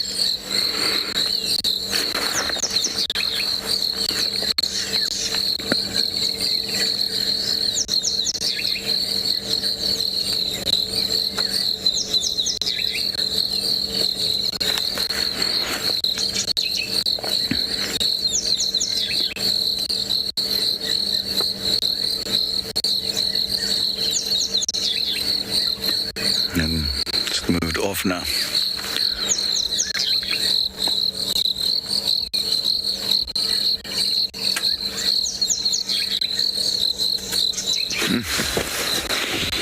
Well, we're not sure. It looks like something's been digging at the entrance of the den site there. Just an observation that Craig has made from where he is. I mean, I can't really see much of it, just the disturbance, but from where he is, he's a lot higher than me. He says it definitely looks like something has been digging.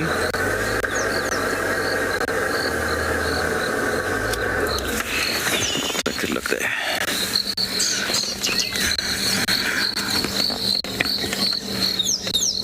You can see some mud, although I don't know. Lots of hyena tracks in the mud going to and from the entrance.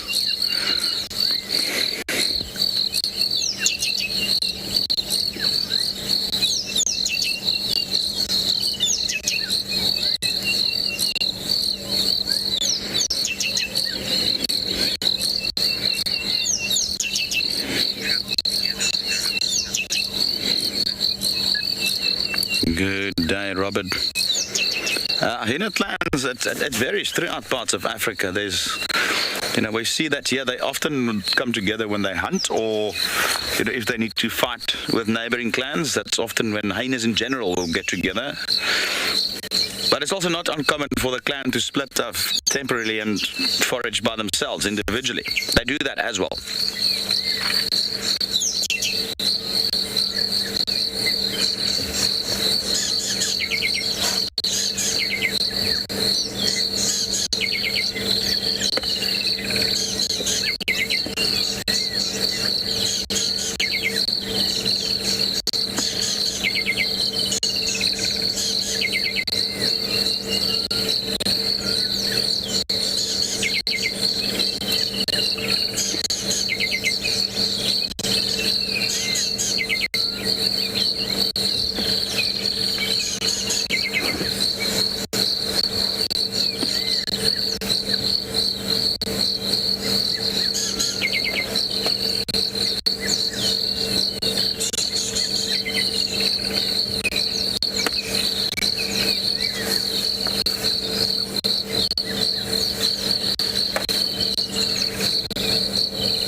think they're stunning animals.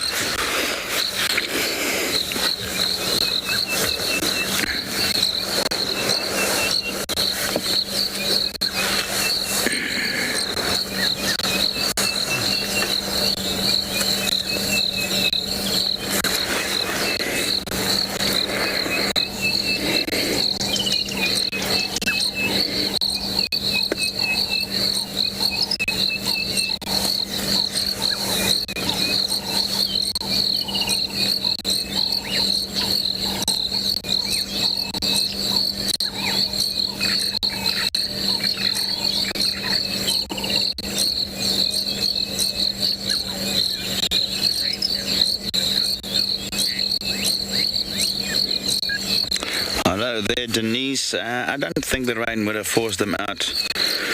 It wouldn't have flooded that. It's quite a high-lying entrance, so even if there's flooding around this area, it won't necessarily move in there. I don't think that's really... I think they're probably much better sheltered when they're in there.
We'll just remain here and see what unfolds here. Not entirely sure what's happening at the moment.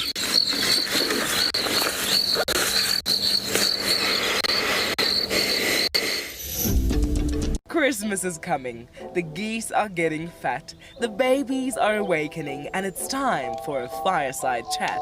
The reindeers prepare for a global bumble. At Christmas time, they are the kings of the jungle. The chicks are all nestled and snug in their nest. Join us at the fire with a very special guest. Sign up to be a WildEarth explorer and join in the fun.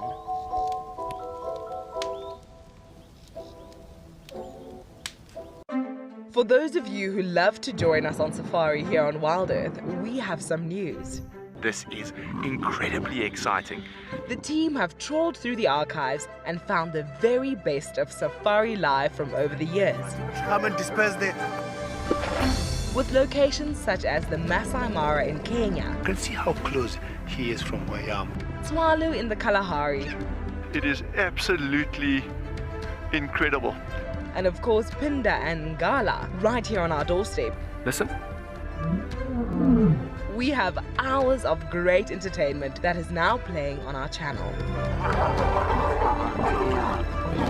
Catch up with guides from the past, and of course your favorite animal characters. It's happening. I've never seen this before. The best of Safari Live will be broadcast on WildEarth Channel daily, so jump on board and join us down memory lane. Times for this brand new series are on our website. Guys, have a look at what we've got. This is better than my birthday. Look at that. This is the first time that I ever see cubs this small. This is so special. This has officially just become my best sighting of all times. Tune into WildEarth every single day. It's in your nature. Hi, I'm Mike Anderson, and I come to you live every day from Eco Training Pridelands Conservancy in South Africa. The wild animal I think is most underrated, I think buffaloes are the most underrated. They're so tenacious and ferocious, and also very, very protective of each other, which I find incredible. You know, sometimes people think of the big five, they just think of lions and leopards and other big animals, but I think buffaloes are pretty underrated. Catch up with the guides daily here on Wild Earth.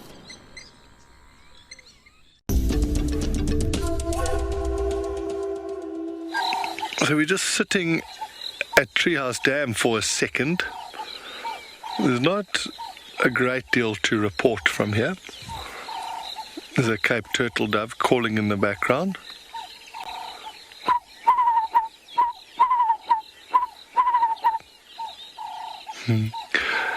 There's a very bedraggled looking guinea fowl.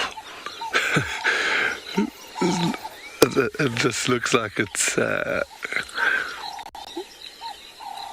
drying off a bit. But yeah, nothing too exciting here. Let's, I think, continue.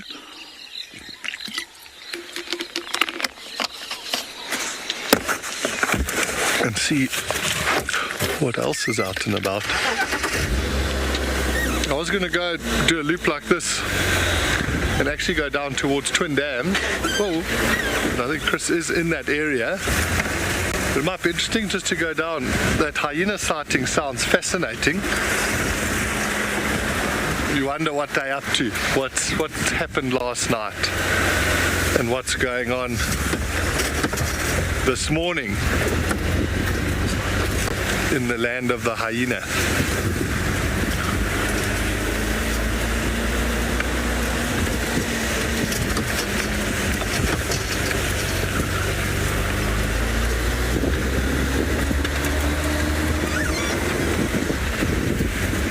But what is nice is, I think, for now at least, the rain has stopped. It looks like it's starting to clear up quite a bit. Maybe the sun will come out just now.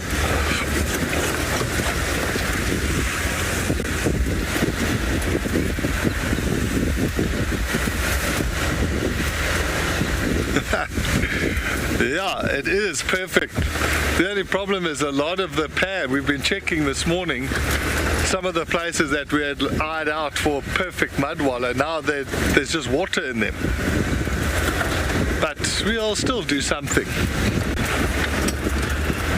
Even if we just sit in a puddle. Careful there, terrapin.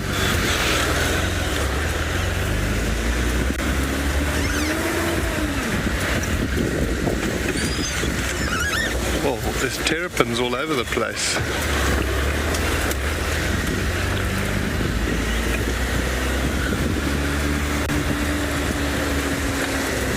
Yeah, I don't think we're getting out of this mud wallow. Like, everybody's definitely not letting us forget about it. So we're going to have to do something. I even got a message this morning from Moira, who's going to be joining.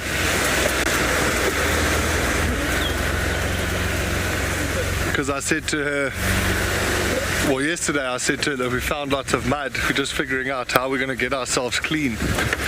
And she just said either the rain, Marcel's hosepipe, or we'll just put black bin bags on the seats and just finish the drive covered in mud. I said to her, that might not be too legendary, because when the mud dries you just go stiff.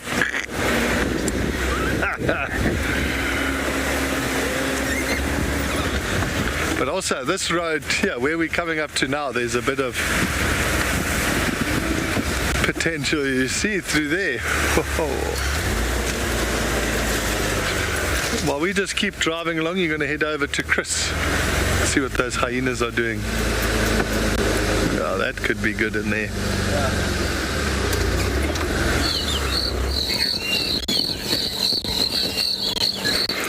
Right, John T. Mud wallow. Ha. Right, ribbons just pitched up here.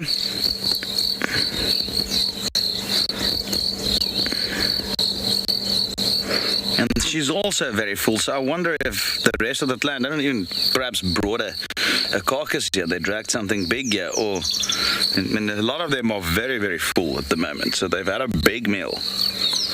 There's another hyena lying right here at the entrance. I can't wait to see what's going to happen here. What?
Hello there, Sharon. Yes, they're not small hyenas.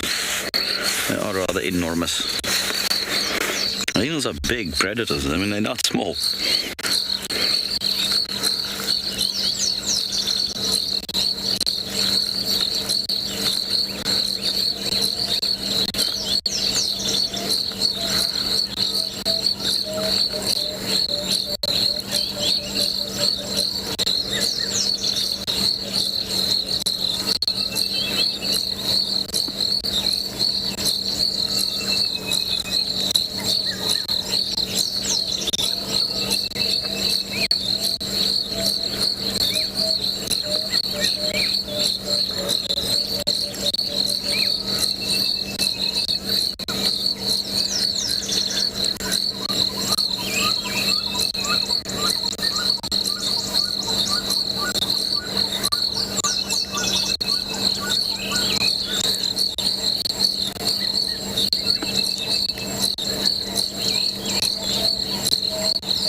What she smells now? What is the story going on here?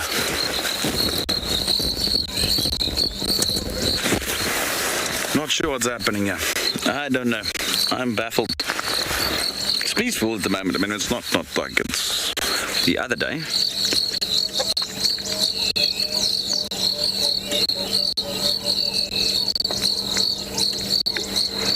It's exactly where Ribbon was now. That one's going there to check it out. Let's move a bit forward and see. Here comes Ribbon. That's Corky, actually. Or not? No, that's Ribbon, man.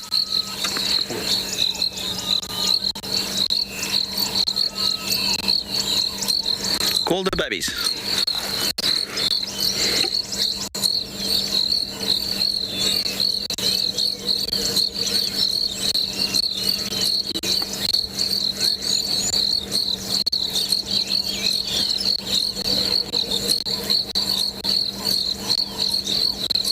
That stomach is full. Sheesh. It's like a barrel.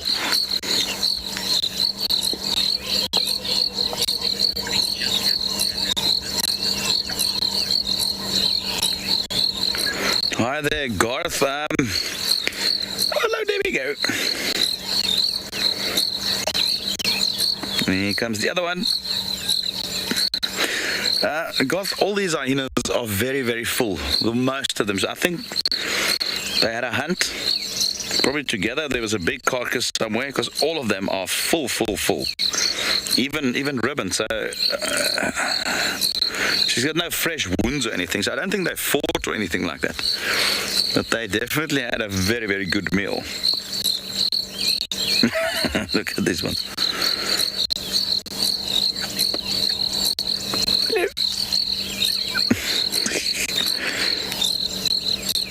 Oh, so happy to see Mommy.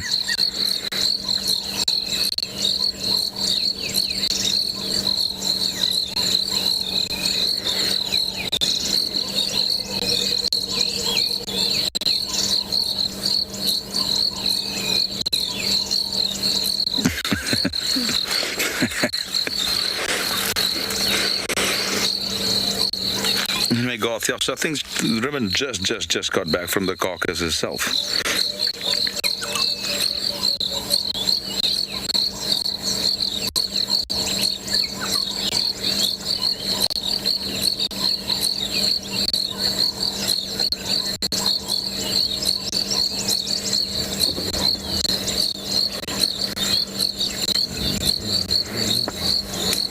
Okay, so Hyena approaching.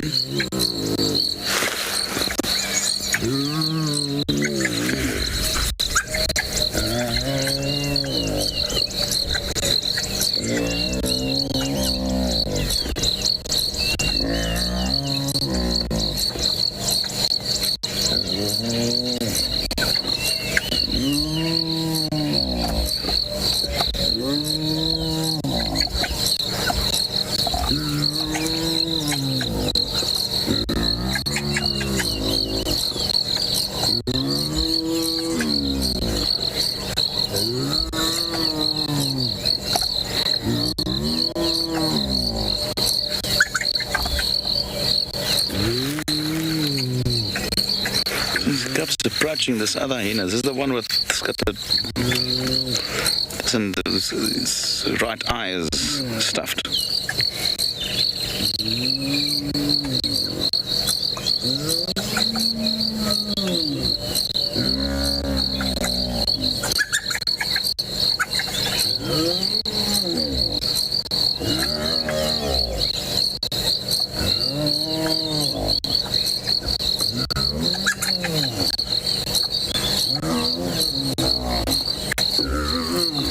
Unreal, eh?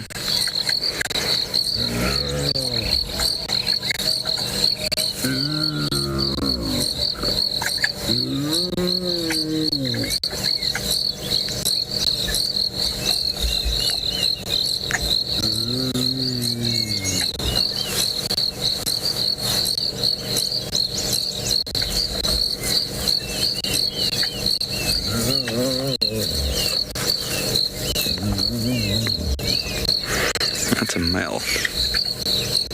Hmm?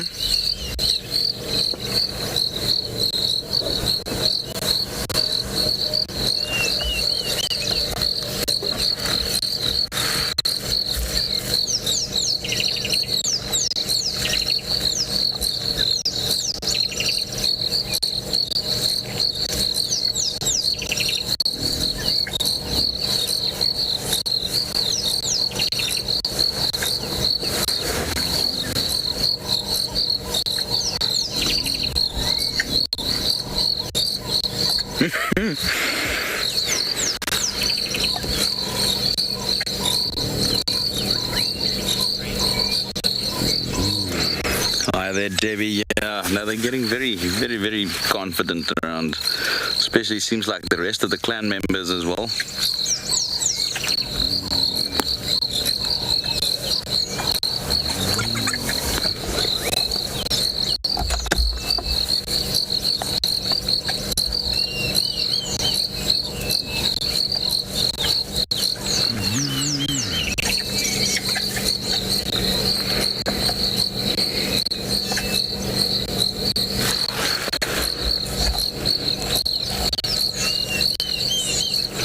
Like one of those sightings, you just want to sit and watch and not say anything. You just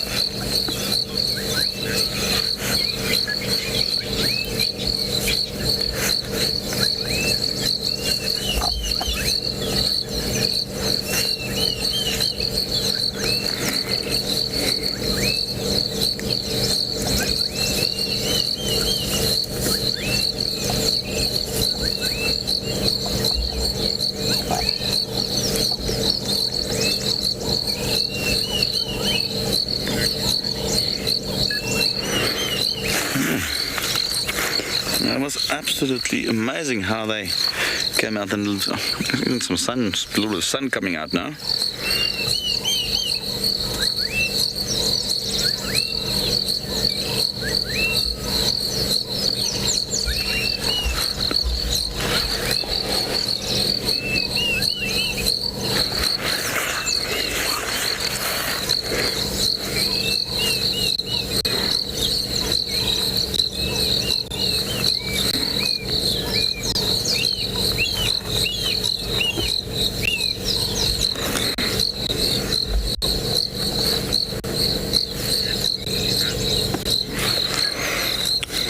Fantastic. I think we're probably going to move on if the ribbon moves off.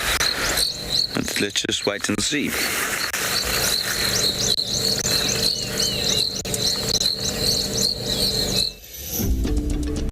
Do you dream of traveling to a far-flung wilderness location where life continues as normal? A place where you can escape to nature and breathe.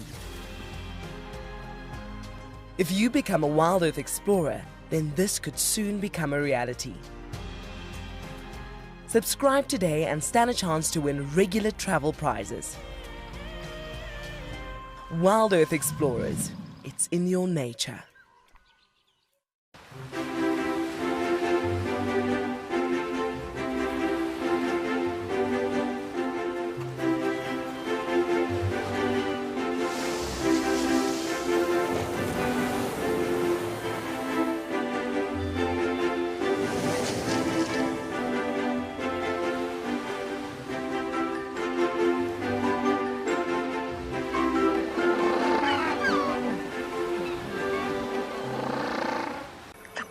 The little one is up and about.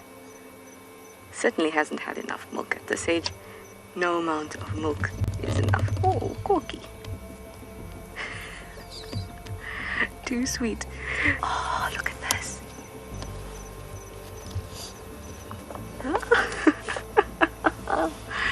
That is stunning. Tune into WildEarth every single day. It's in your nature. My name is Lauren, and I'm currently working in Djuma Private Game Reserve here in South Africa. I love answering your questions during the live safaris. It's my favorite part. It feels like you're on the vehicle with me, and I'm able to teach you exactly what you want to know. If you want to ask a question on WildEarth, then you need to register on our website. Once registered, you must go to the live safari page and ask your question below the live feed. My name is David, and I love being a cam op because you get a front row seat to all the best sightings that WildEarth has to offer. Sharing it with everyone else, well, that's a perk too. What makes the WildEarth experience magical? Well, it has to be the fact that it's live and interactive. The sighting that'll be ingrained in my brain for life, watching a lioness kill 3 wildebeest during the migration in the space of about 20 minutes. My spirit animal, that has to be a monkey.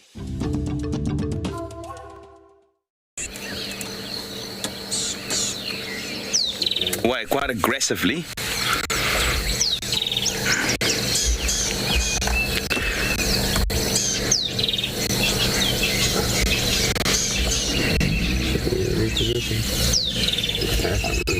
Okay, so which one do you want us to?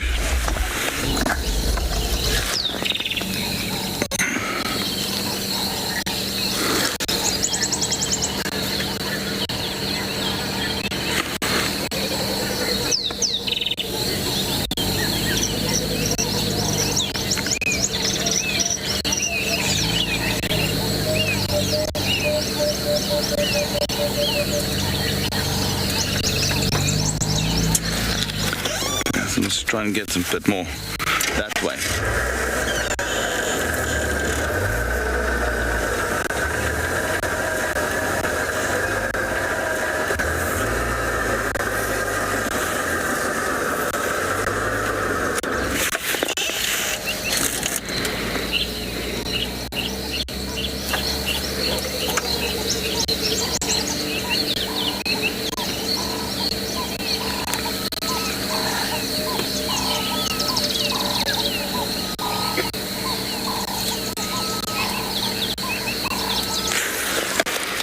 Hi there, William.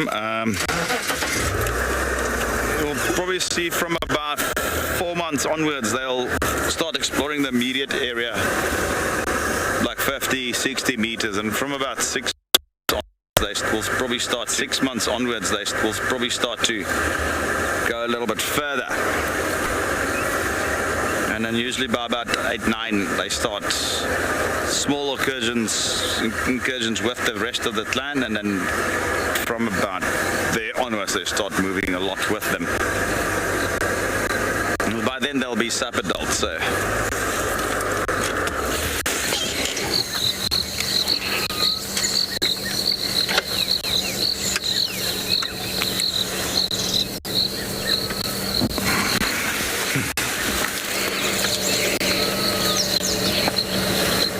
lot of grumpiness at the moment suddenly. It was very peaceful initially, but there's definitely a bit of grumpiness now between a couple of them.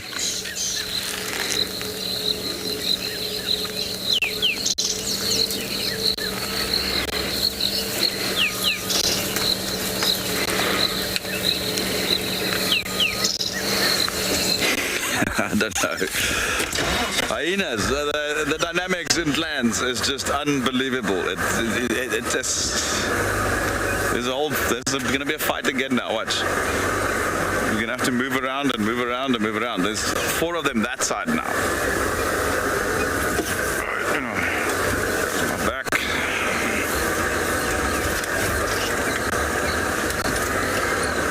Oh, there's definitely something happening there. Let's I don't want to rush, but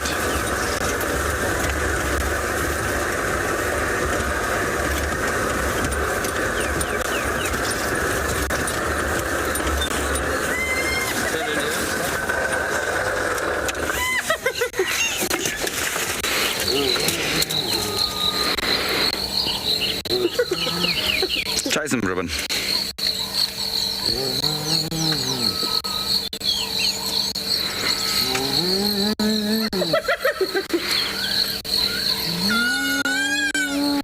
Is that not Djuma that?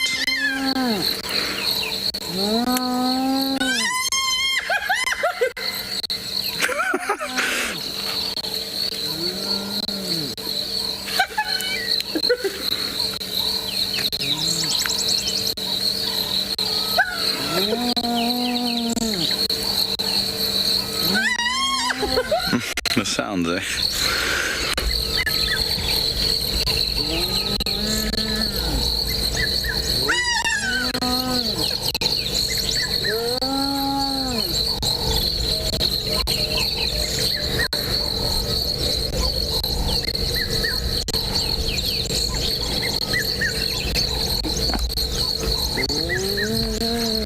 Here comes another one now again.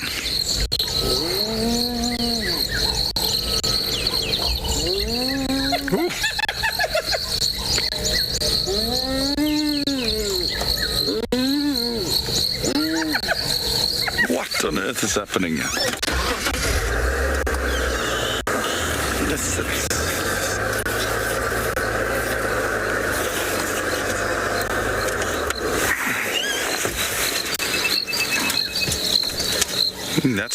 That's corky, eh?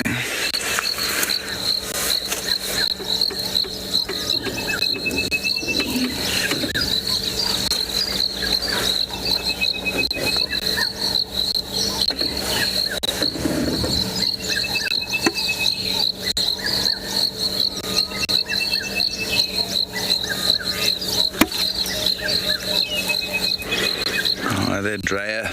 Yes. It's mind-blowing stuff. I'm not exactly sure what's happening here. I think this is corky, this one here, if I'm not mistaken.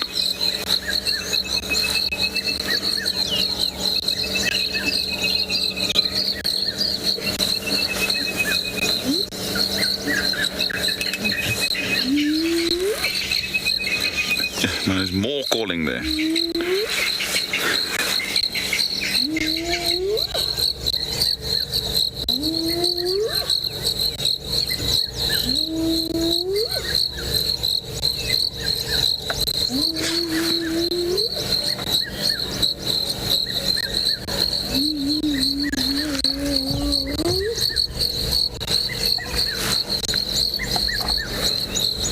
I think this fight is not done yet. I reckon it's not done yet.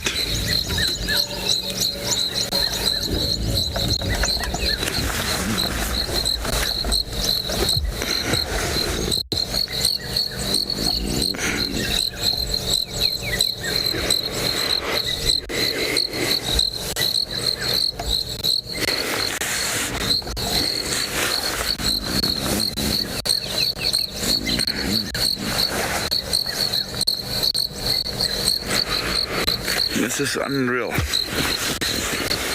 We're at peace now for a couple of weeks and now it seems to be flaring up again. There's definitely some, you can feel it in the area, there's definitely some animosity between Corky and Ribbon again. Let's go around again.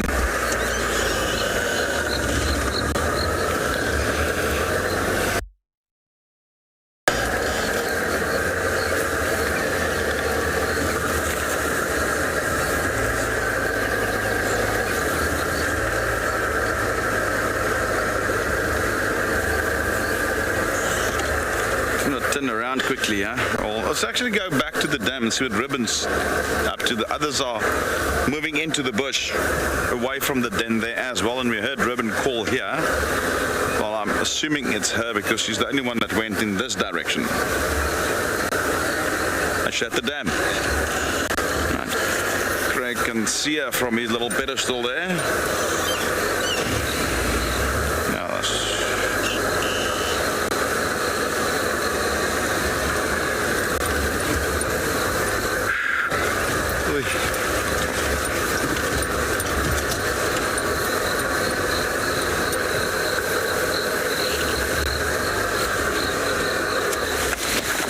My comms are a little bit soft here today.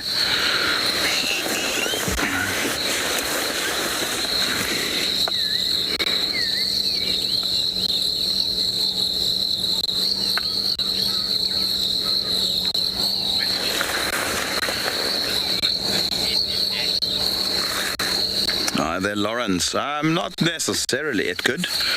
And they do sometimes. Sometimes if one concedes, then it's done. But it might flare up again, like as we've seen. It's been quiet now for the last 2-3 weeks. Seemed to have been settled. And then we thought, okay, Ribbon has now given up the position again of matriarch to Corky, but then we had that images that was sent from a little bit further south when they were trying to chase that lioness off the buffalo carcass, and there clearly Ribbon showed some very, very dominant behavior again. And I don't know what's happening, to be honest with you. It's I think we this will only settle over time, or with perhaps a serious injury to one of them, or at least if one decides, okay, this is enough now, I'm going to concede and not compete for the throne.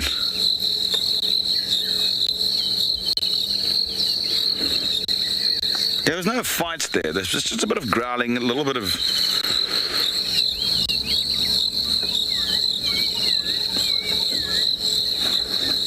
just sort of like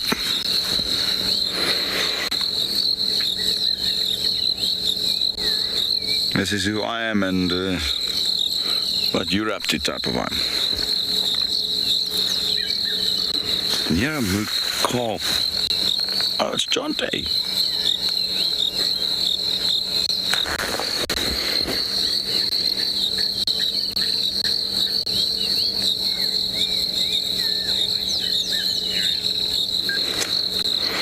You can actually see Jonte. He's right behind us.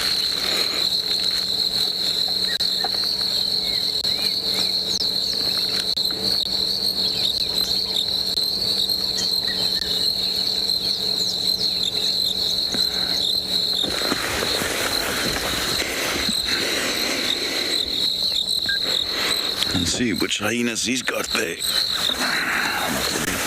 Join us now.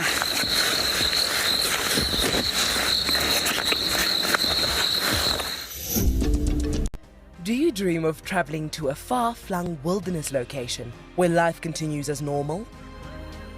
A place where you can escape to nature and breathe. If you become a WildEarth explorer, then this could soon become a reality. Subscribe today and stand a chance to win regular travel prizes. WildEarth Explorers, it's in your nature.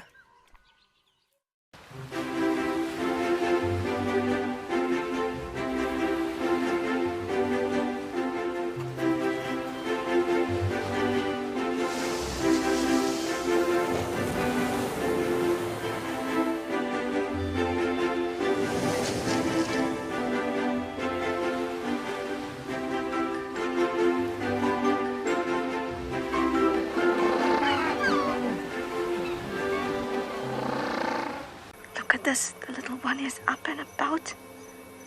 Certainly hasn't had enough milk at this age. No amount of milk is enough. Oh, Corky.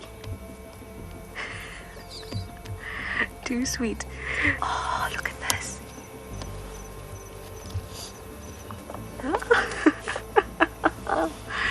That is stunning. Tune into Wild Earth every single day. It's in your nature. My name is Lauren, and I'm currently working in Djuma Private Game Reserve here in South Africa. I love answering your questions during the live safaris. It's my favorite part. It feels like you're on the vehicle with me, and I'm able to teach you exactly what you want to know. If you want to ask a question on WildEarth, then you need to register on our website. Once registered, you must go to the live safari page and ask your question below the live feed. My name is David, and I love being a cam-op because you get a front row seat to all the best sightings that WildEarth has to offer. Sharing it with everyone else, well, that's a perk too. What makes the WildEarth experience magical? Well, it has to be the fact that it's live and interactive. The sighting that'll be ingrained in my brain for life, watching a lioness kill 3 wildebeest during the migration in the space of about 20 minutes. My spirit animal, that has to be a monkey.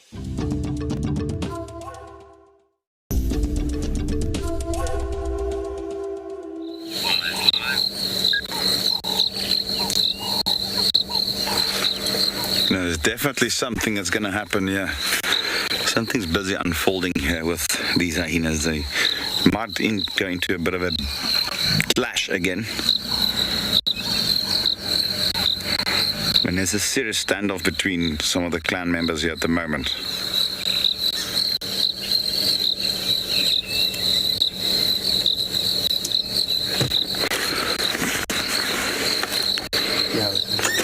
Try and head around so we can see the whole thing unfold. It's just the bush and everything, and we don't have much maneuver space because the soil is very wet at the moment.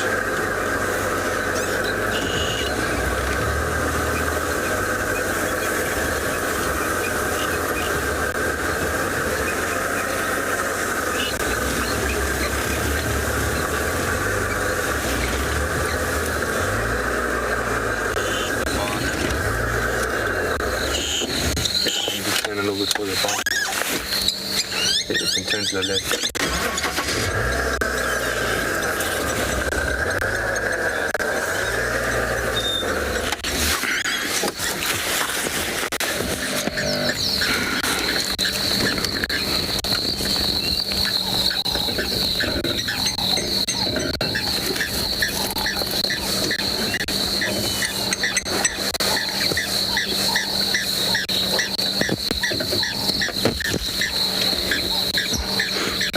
Jonty just took a chance here. I think Jonty came to poach our sighting here. Because he can't find animals and he has to come and find ours.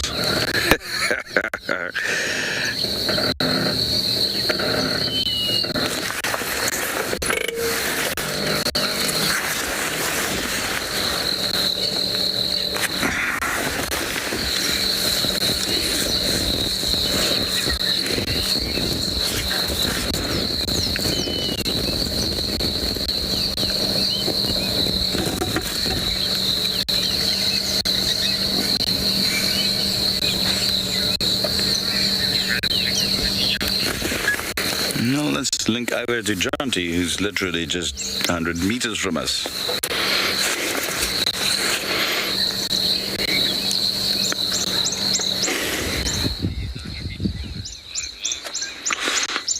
Yeah, I had to come in here. The sighting sounded so good.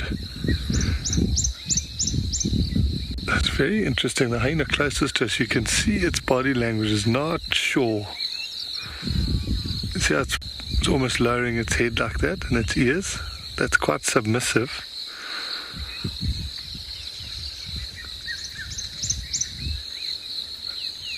Very interesting. And the two that are there closest to Chris's car, they're the ones, as we arrived, they came from the den and kind of were looking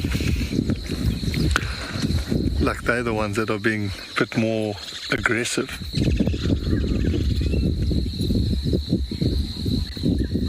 There's a lot of soft vocalizing going on between these hyenas, but there's definitely some thing going on here.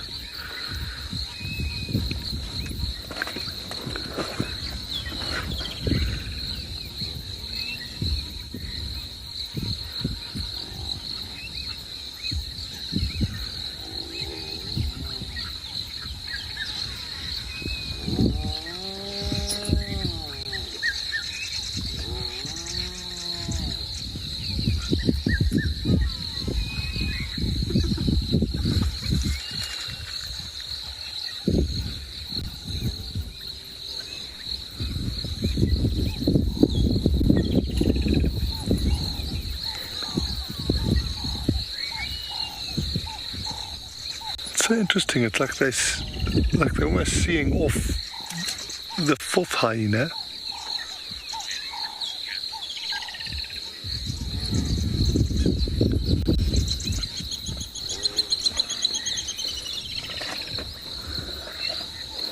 Just fascinating. You like wish you could just go to one of them and say, what's actually happening? What's going on?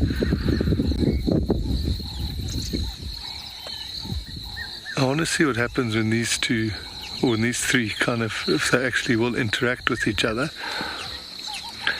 Because it is interesting, often the water points in a hyena's territory, that will be like the sort of meeting zone, but you might have areas where they overlap.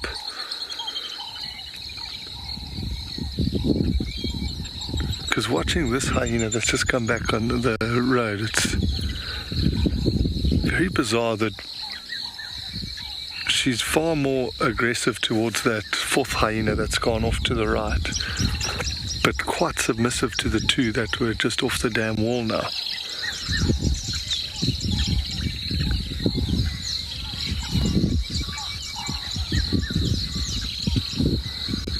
But also their tails and everything are all down now.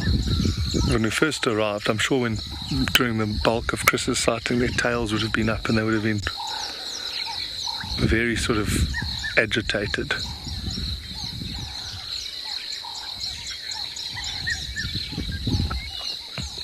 We'll head back to Chris.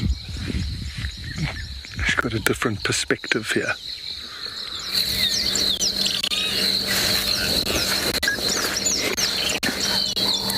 I think Jonty must stop budging my sightings and go and find his own hyena. No, just kidding, man. More than welcome to join us. Yeah, it's just like Jonty said, this is rather odd. And every now and then Corky will turn back to Ribbon and sort of growl at her, and there's two there as well. But it's I don't know.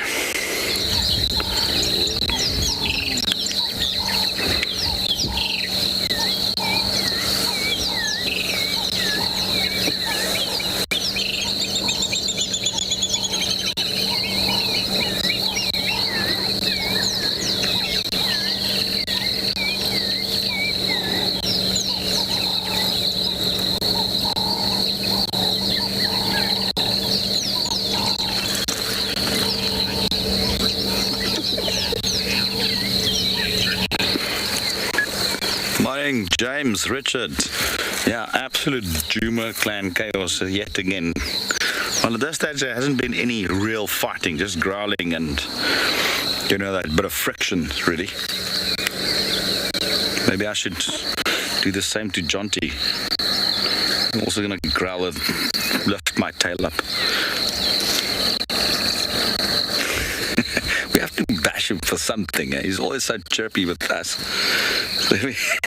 He's smiling with us. Maybe he'll get stuck and we can laugh at him.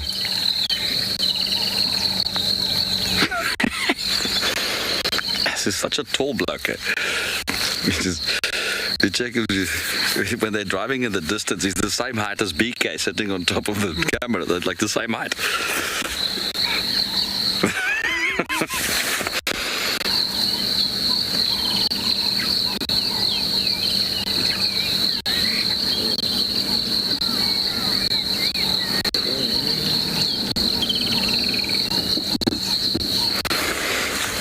We're still good, Jack, Greg, with our positioning. You can still work with that,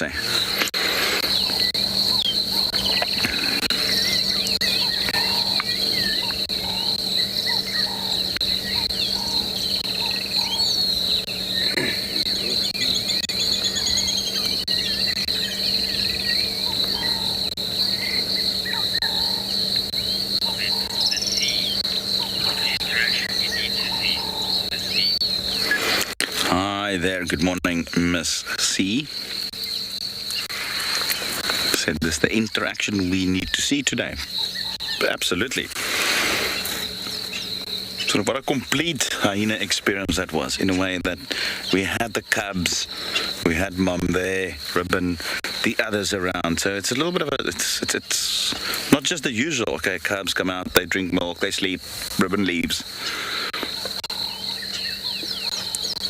Or we get them all sleeping at the dam, you know, the usual things. And this is nice. It's a bit of movement. There's some visuals, some really striking, powerful visuals going on here. And that's what we're here for.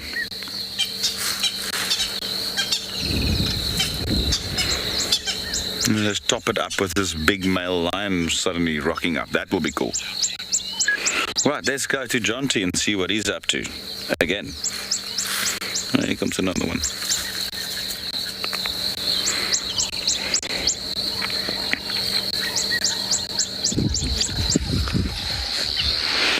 Yeah, this is fascinating to just see and try and figure out. There's one walking right past us here.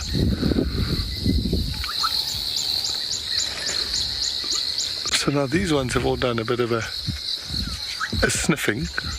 And they're quite happy, but that fourth one is lying down. And I just can't understand. The one hyena, the one that was closest to us, she keeps pushing the fourth hyena, but the other two don't.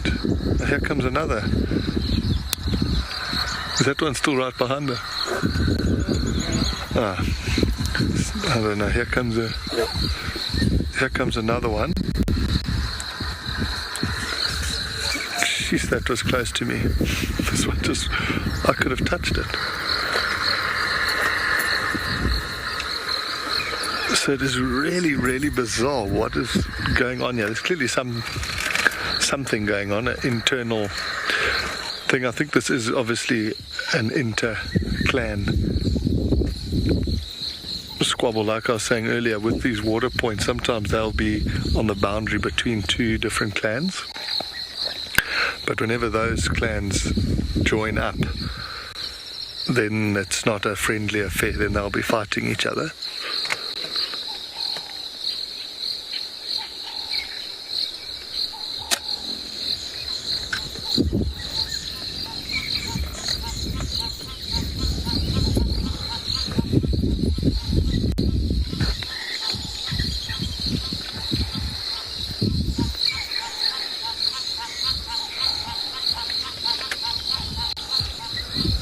Go forward a little bit. That bush is blocking the way. So they're on the Gowrie cut line there.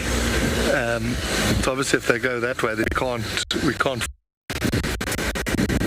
Let's see. And there was I thought there was a python. There was a monitor lizard swimming through the water there. And here's another one. Hey.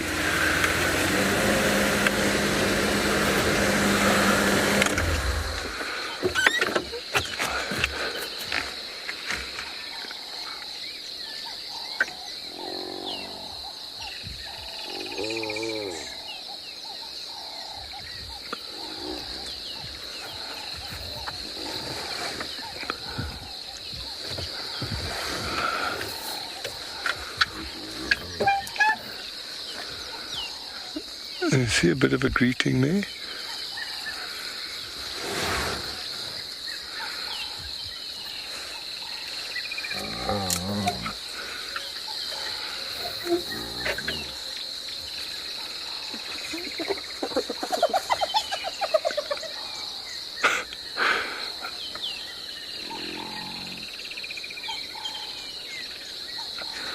That's so funny. And this one, he's just been walking around making that noise everywhere.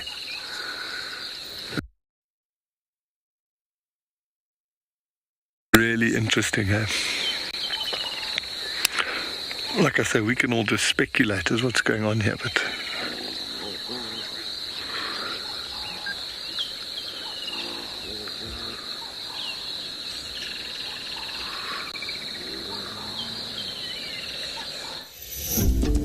Christmas is coming. The geese are getting fat. The babies are awakening, and it's time for a fireside chat. The reindeers prepare for a global bumble. At Christmas time, they are the kings of the jungle. The chicks are all nestled and snug in their nest. Join us at the fire with a very special guest. Sign up to be a WildEarth explorer and join in the fun.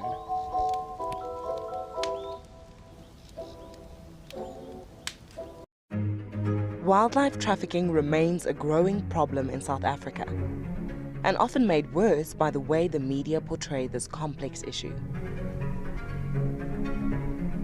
The Wildlife and Environment Society of South Africa, WESA, have recently embarked on a program whereby they train reporters to better tell stories of wildlife trafficking.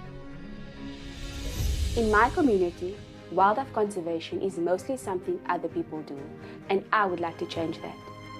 My name is Iman Singli. I told people I met that the pangolin is one of the most trafficked animals on the planet. But what is a pangolin, they said? Why is it in danger? This is what made me decide that the pangolin story must be told. If we are to play a part in preventing the extinction of this animal, then we must all be part of the battle. A partnership between WWF South Africa and WESA, supported by US Aid. This is incredible. Looks like vivid monkeys do sometimes go for swims. I heard something splash, but we couldn't see what it was in the long grass. Now I just saw that thing swimming there. This is incredible. I hope it gets to the bank. There are crocodiles in this dam.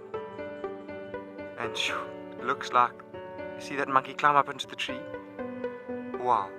Expect the unexpected here on WildEarth Daily. I am an outdoor photographer, a wildlife filmmaker, and a conservation storyteller. Penguin Beach is going to offer us this really unique opportunity to watch and pick up on the smallest of details in the penguins' lives. It's going to allow us the time to really get to know these penguins well, get to know their story, and get to interpret the little finer details and share that with you with a live TV show and get you to fall in love with penguins.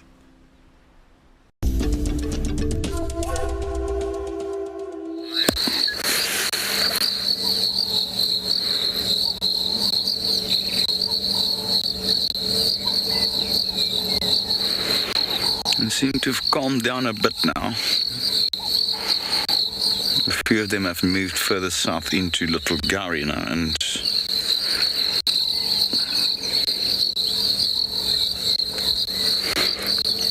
those two are still busy there smelling each other. And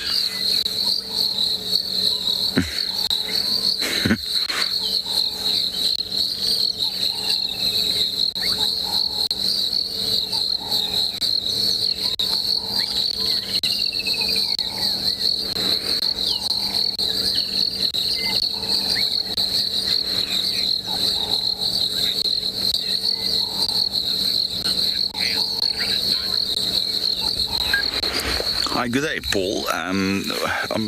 They all have tails. The one that you see without the tail was Ribbon. Her tail was lost, I assume, in a fight. What happened to the tail? Do we know? I'm not sure, but it would have. It's trauma that would have caused it. Either a fight with other hyenas, or wild dogs, or perhaps even lion, or so forth. So that's an amputee, basically, what happened there. Sometimes they just walk with the tail tucked in, and it might appear that they do not have a tail. But Ribbon does not have a tail, and like I mentioned, that tail was forcefully removed.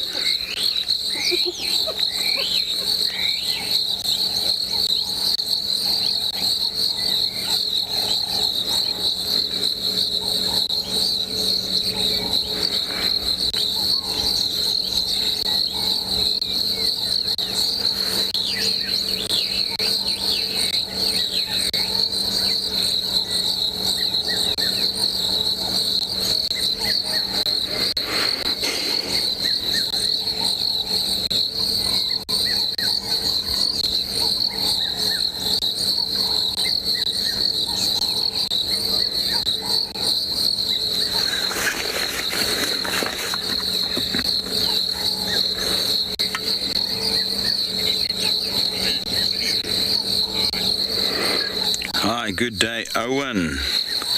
Yeah, that is a very broad question, which also has a very broad answer. There's no real average. I mean, there's clans reported up in the Masai Mara of up to 80. When Steve told me that he saw a clan up there that was 80 members. It all depends on the area. Even within the greater Kruger, that will vary. You know, I've seen small clans of 2, 3, and I've seen clans here of more than 15, 20, just in the Kruger region. You know, so it varies a lot all over Africa. Although 80 is rather extreme. I mean, but I would say probably about 10, 15 individuals tend to be, if you want to really put down a statistical average. But it's, like I mentioned, that sort of upper and lower ceiling of that clan size it's extremely variable. You see, Jonty's getting scared of us now. You heard that we're going to bash him up. Now he's running away from us. Craig and I win. Or he's hungry. He wants to be at breakfast before us. It's one of the two. Clever man.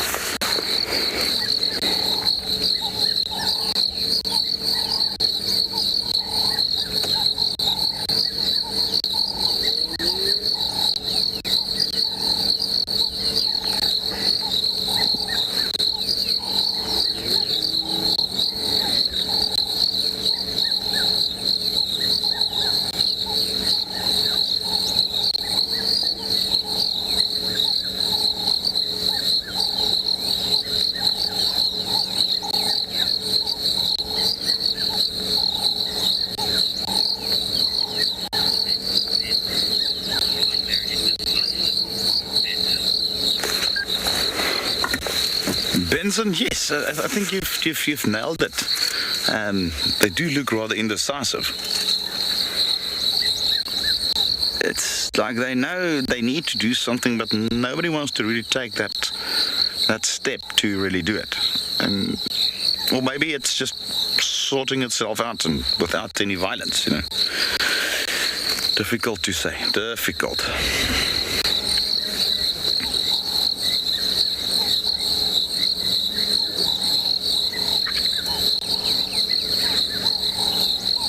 Well, I'm delighted that we managed to get this, because when we've had a relatively uneventful morning up until the time that the last hour was really superb, you know.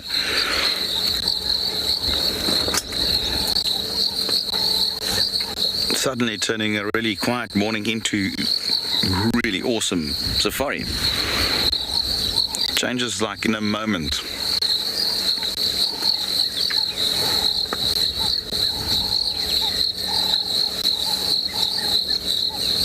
And it seems like they all calm down, almost like it's almost as if they know that they're getting to the end of the safari.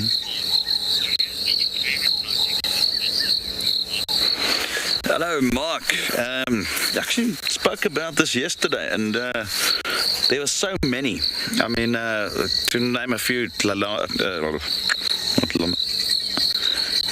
Kuchava and her cub for me was definitely a highlight. Ribbon, seeing Ribbon every time with the cubs also. This is definitely a sighting that would have been a highlight. But if I have to choose one sighting that was my absolute favorite, was the last herd of buffalo that we've seen. I'm not sure if you all watched, but it was late morning, very hot sunny morning, and we had that entire herd of buffalo drinking at Djuma Dam, the entire herd who came into the water there. And we were right on top on the dam wall looking down onto this spectacle of 400-500 buffalo coming to drink. And we spent probably a good 40-50 minutes watching them drink, and I would say that would have been my favorite sighting of the last 5 weeks.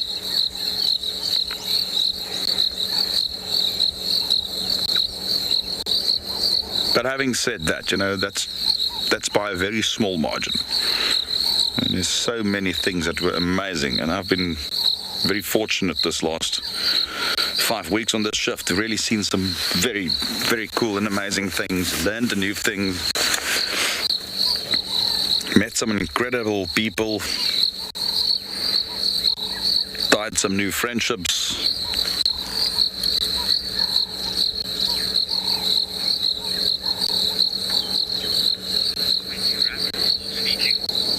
And that was quite rewarding in that sense.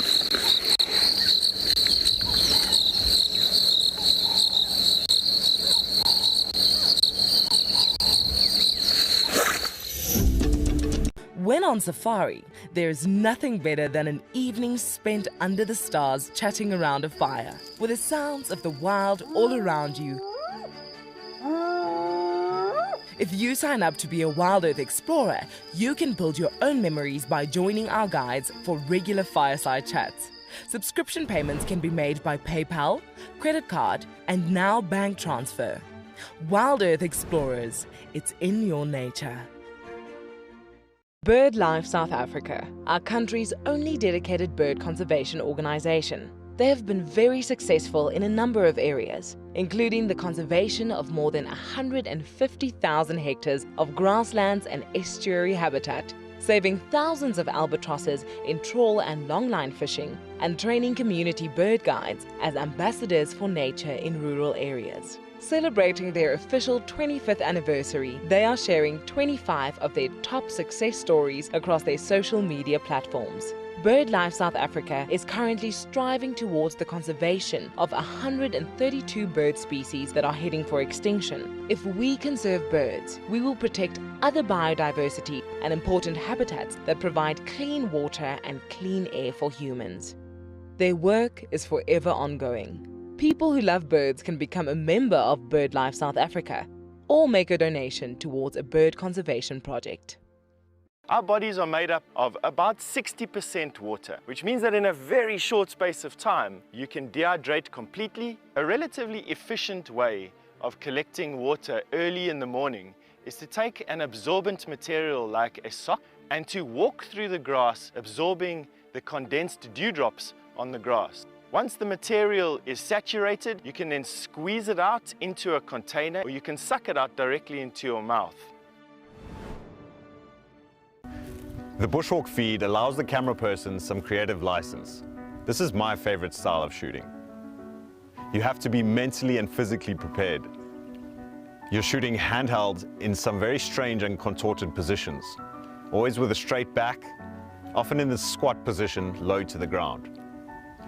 The creativity comes down to the relationship and sync you have with your presenter.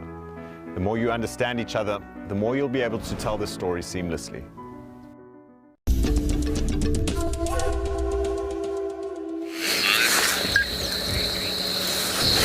Now it's all dead calm. Look at that.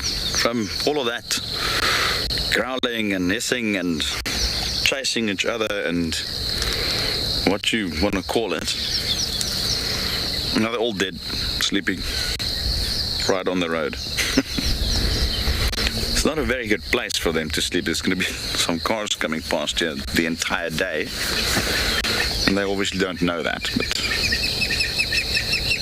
to them, these roads are just open patches. There's very large animal tracts, you know. So I don't really know that. On the left-hand side is Djuma, and on the right-hand side it's Little Gowrie, and in between is a road that everybody uses. I'm sure they'll realize eventually that they're getting disturbed and they'll probably move off.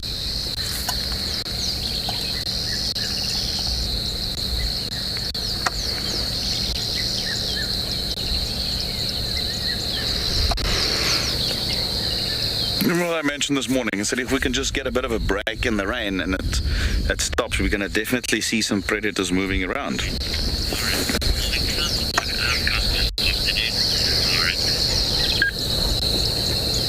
Good morning, Lauren. And Lauren's holding thumbs for an outcome this afternoon. Yeah, we'll definitely come back and see what's happening here. Either ourselves or Jonty. And like I said, you know, that little break in the rain just gave us that opportunity to come down here, and they were moving around. They were also utilizing that sort of improvement in weather to go about their business.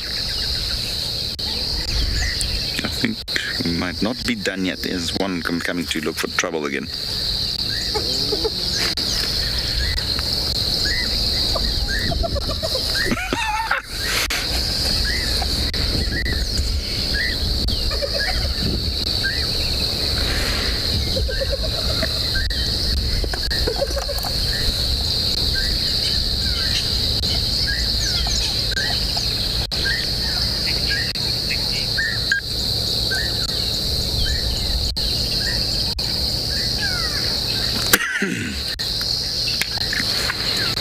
This was absolutely stunning. I must say, this must rank on one of my top 5 for this shift. I must say, this was such a cool sighting. Really entertaining. Yeah, and like I mentioned, we will definitely return this afternoon, either Jonty or myself, and you'll also have the opportunity to get to see Kelly in action as well, hopefully this afternoon. And yeah, maybe we'll have another cracker like we had this morning. And so make sure that you are back on your post this afternoon for our live safari again. We will all be here, and I'm inviting you to join us again. Goodbye, everybody.